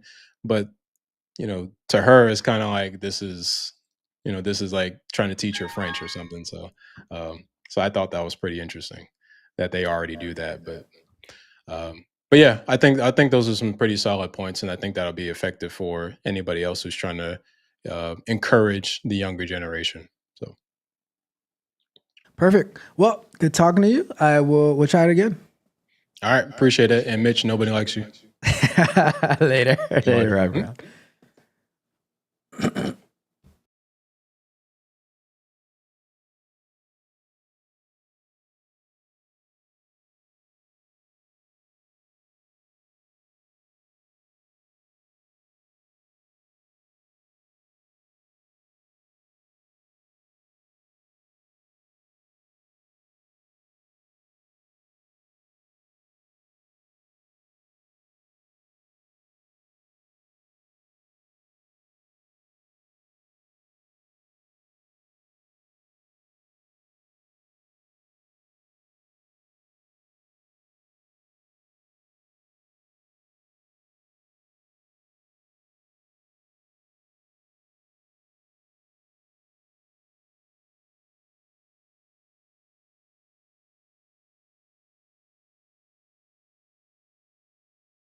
Jesus Christ, I'm muted. Where's that coming from? I hear sound. I was muted all this time. So, where's that sound coming from? I'm so confused. Anyways, I was muted. I was saying that that is a good question. I always try to think like the earlier you can get somebody involved, the better. And looking at the long term goal is where like looking at the long term goal is what we got to do. Like looking 20 years down the road, where do you want to be in 20 years, and then work your way backwards. That is always my suggestion to. That is always my suggestion to get the youth more into it, because a lot of times, especially where we come from, we have like the right now view and not the long term view, and that is to our detriment. Let me see. So I like the introductory stage answers. Getting over the hump is the hardest thing in tech. That is true. You don't say HTML is easy until you start Java. That's a good point. Best to push them in a way. Best to push them in a good way, and that way it's easy to them when they get to college. She will think getting a computer science degree it was easy because of all the prep. That's 100% true. And I think the earlier you start, the better. We got a call coming in. Let me take this call real quick. Guess is in the green room. Let me see. It's gonna work. Can you hear me? I can. What's up? What's up, Ralph? This is Fanny. I know how you doing, I Fanny. think it's I think it's going in and out. Do you need to see Yeah. my face so you can know I'm a person? No, I know you are. What's up? Okay. No, no. You say you just come up and talk. I just wanted to come up and say, salute to you. I really been watching you lately, and you inspiring me, and you keep me on my toes, man. Just know. I appreciate that. How's your cybersecurity stuff going? It's going good. I'm in school right now, so I'm taking one class at a time because it's all I can kind of handle right now. But my class this semester is You muted yourself. hold on. Can you hear me right now? Yep. Okay, yeah. So I'm taking database concepts, and I'm learning SQL right now. So that's one of the classes I got to pass.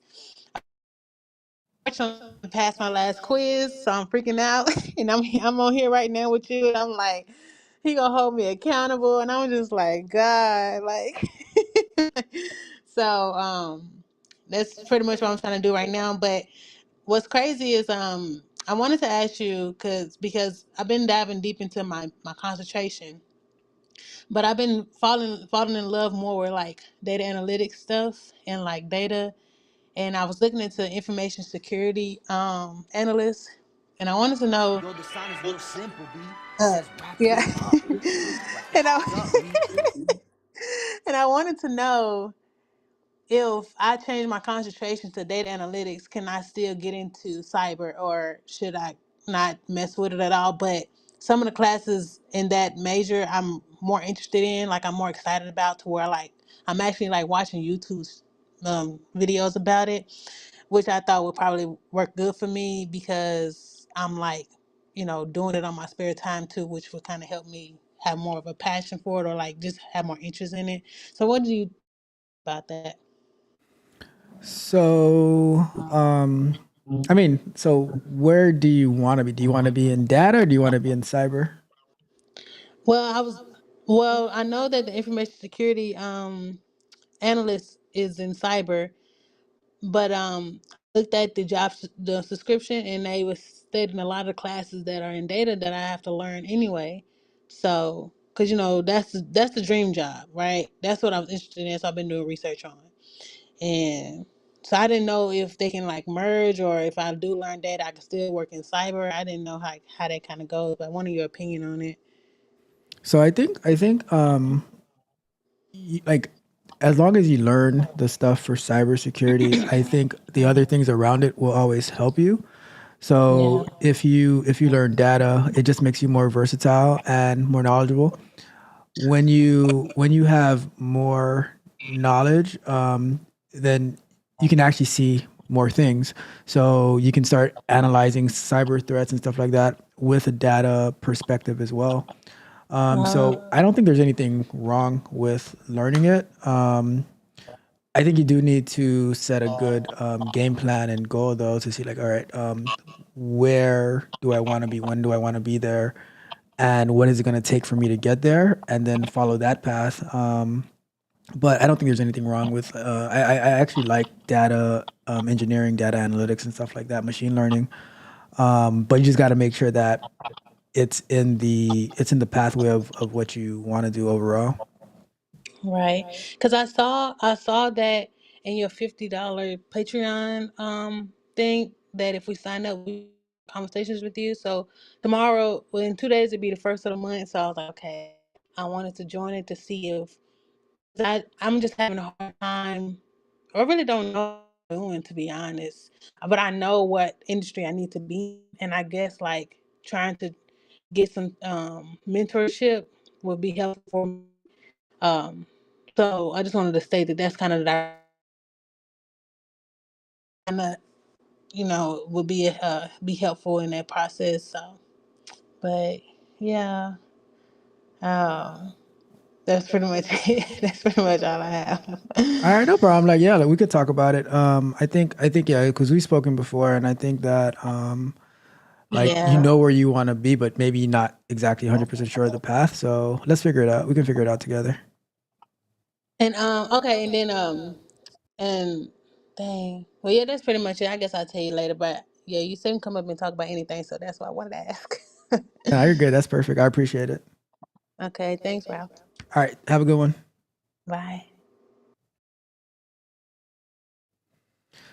All right. Well, that is our time for tonight. Thank you guys so much for tuning in. Let me check the chat before we wrap it up for tonight. We had some amazing, amazing questions, amazing, amazing calls. Shout out to Rod Brown. Shout out to Fanny. Let's see. CV63 says, right, and try to push them towards the things that they enjoy naturally. Yeah, I try to blend it, right? To say, all right, what is it that you like that it's going to give you that, like, how can we get tech in the things that you like, and how we can blend it together so that you can actually want to learn it, because everything is going towards tech, especially like now in this AI age and stuff like that. You want to get more over there. Alexis says, "Don't you to Mitch? Don't you listen to him?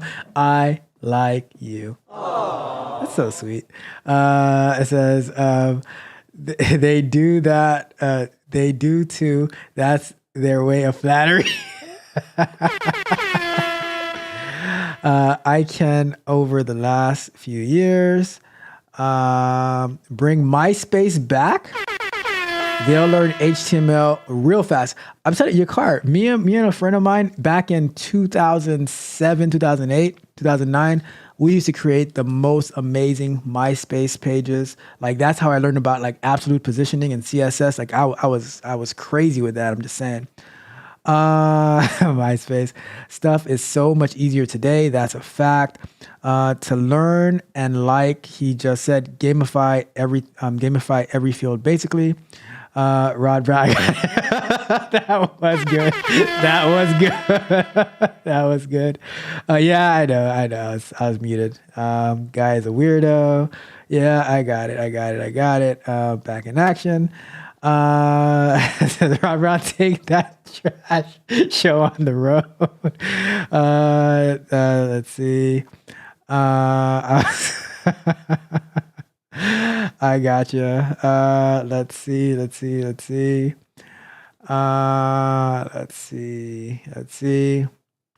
Yeah, that's what's up. Cybersecurity. It says, yeah, it's not the same. Cybersecurity and data is not the same. But I do think that you can use data inside, like, because I mean everything is data at the end of the day, Mitch. Like if you are tracking the threats and all that type of stuff, it's not data like analyzing sales and stuff like that. But even in the work that we do, I'm working on gathering data for testing, like how many tests are executed, how many failed, trying to get percentages. There's this tool that I've used in the past, and then we're looking to build the custom tools as well. So I think data is everywhere. So I don't think like learning a little bit about data is going to be a problem, because you can analyze any type of data. Just to be honest, it's only 15 people watching, but we make it feel like there's 1,500 people watching. That's dope. Shout out to you, guys. You know how we do. You know how we do. Need to pick one though and go from there. Yep. More substance when you got 100 randoms, useless comments going by anyway. Yep. At least pick one to start, and it seems clear you got to do one to get to the next anyways. That's a fact. Let me see. I'm kind of feeling the same way about stuff. Good question. Shout out to Mitch. And Rod Ross says, remember, no one likes Mitch. After hours tonight, gonna head over there. Let me see. Alexis likes me. Champa. That's good. At least Alexis does. And but you are my best friend though, Mitch. You are my best friend. All the best to Fanny P. Of course. Let's see. Anything else? Yeah. Got it. Definitely come back on Thursday. We're going to actually be working on our React app for our Urban Dictionary of Economic Data. That's going to be some fun. I posted the video from last Thursday. I cut off all the breaks so you can see like what we worked on last Thursday. I posted that earlier today, so we'll be there. Says you will kill it in automation. Glad to have you here with us. Crazy tech people, don't call me crazy. Let's see. Thank you so much, Roxy. Data is me. Knowing your next move. I know your trash hangs and your riddles that don't make sense.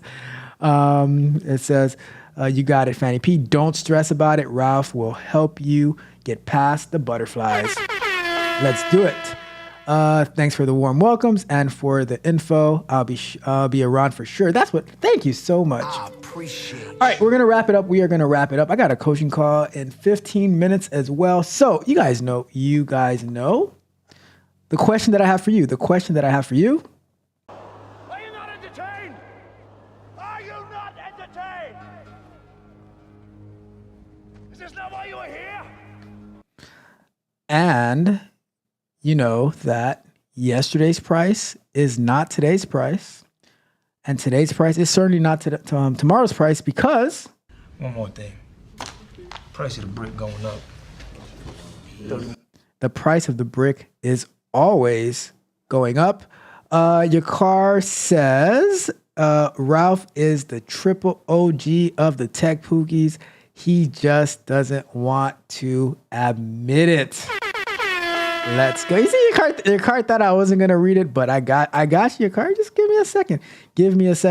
And you know what? I'm going to play. All right, we're gonna wrap it up like this, right? We're gonna play two. I got 14 minutes to get out of here. I'm gonna play two songs, right? We're gonna play two songs. We're gonna play Mitch's song and your car song, all right? Let me see. Where is your car song? Let me see. Where is your car song? Let me see. All right, there we go. Let's we're gonna start off with your car, and then as we wrap it up for tonight,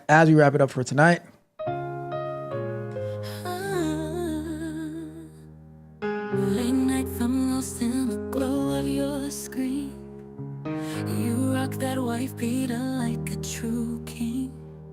Coding through the silence, got my heart racing. You sip that 40, I'm just here embracing.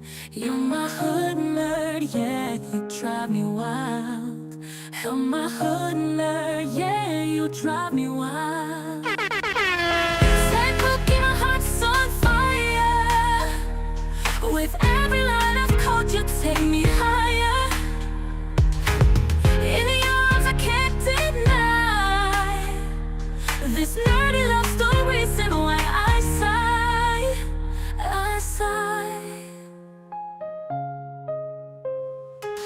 Khaki shorts and house shoes, you make it look good.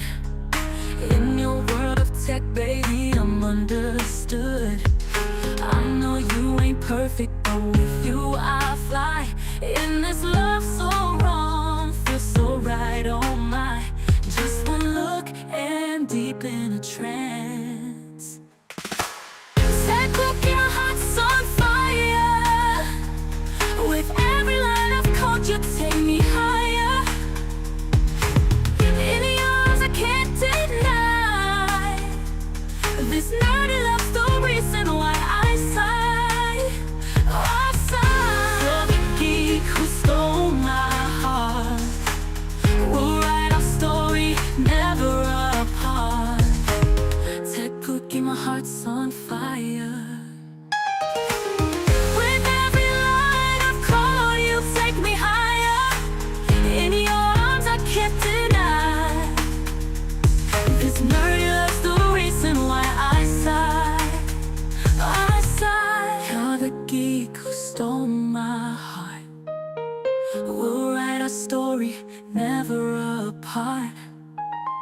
We're the geek who stole my heart. We'll write our story, never apart.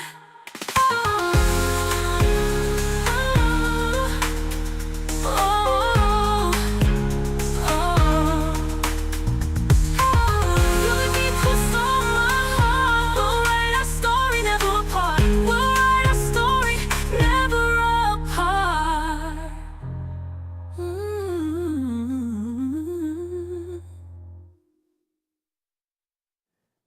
Next up, for my bestest friend in the whole wide world, this song is Catch These Hands of Love for my best friend, Mitch.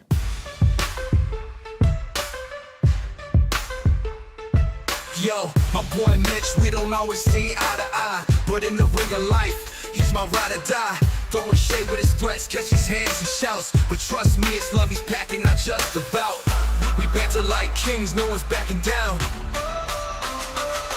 Throwing punches, but it's all from the heart. In this crazy world, we're always a team. Best friends forever, with the shared dream. Mention me, man, we're living the theme. We chop up the data, make those numbers dance. Talking tech battles, man, we take our stance. Chicago PD, yeah, we're the squad on the lane. Fighting like Ricky and Cal, bringing glory and pain. But win or lose, we're never apart. Throwing punches, but it's all from the heart. In this crazy world, we're always a team. Best friends forever, with the shared dream. Mention me, man, we're living the theme. So here's to us, a bond that won't fade. In the ring of the streets, we've got it made.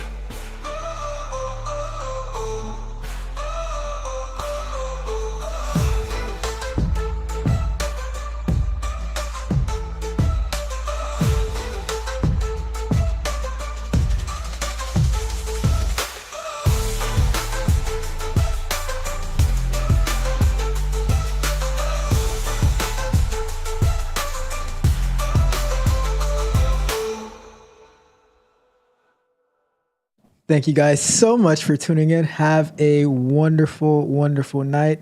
Thank you guys. I appreciate you. I am Tech Coach Ralph, and we are out.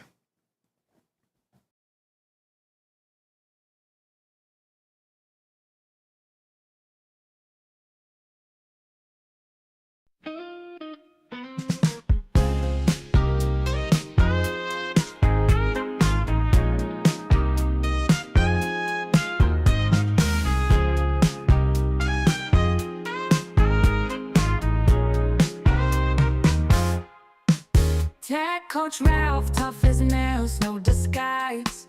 Pushing limits, yeah, he's that kind of guy. At first it's harsh, the rules feel like chains. But trust the process, there's sunshine in the rains. He cracks the whip, but it's all in love. Results shining bright like stars above. Tech Coach Ralph, you light the way. Through sweat and tears, you help us play. With every lesson, we find our might. From morning grind to the stars at night.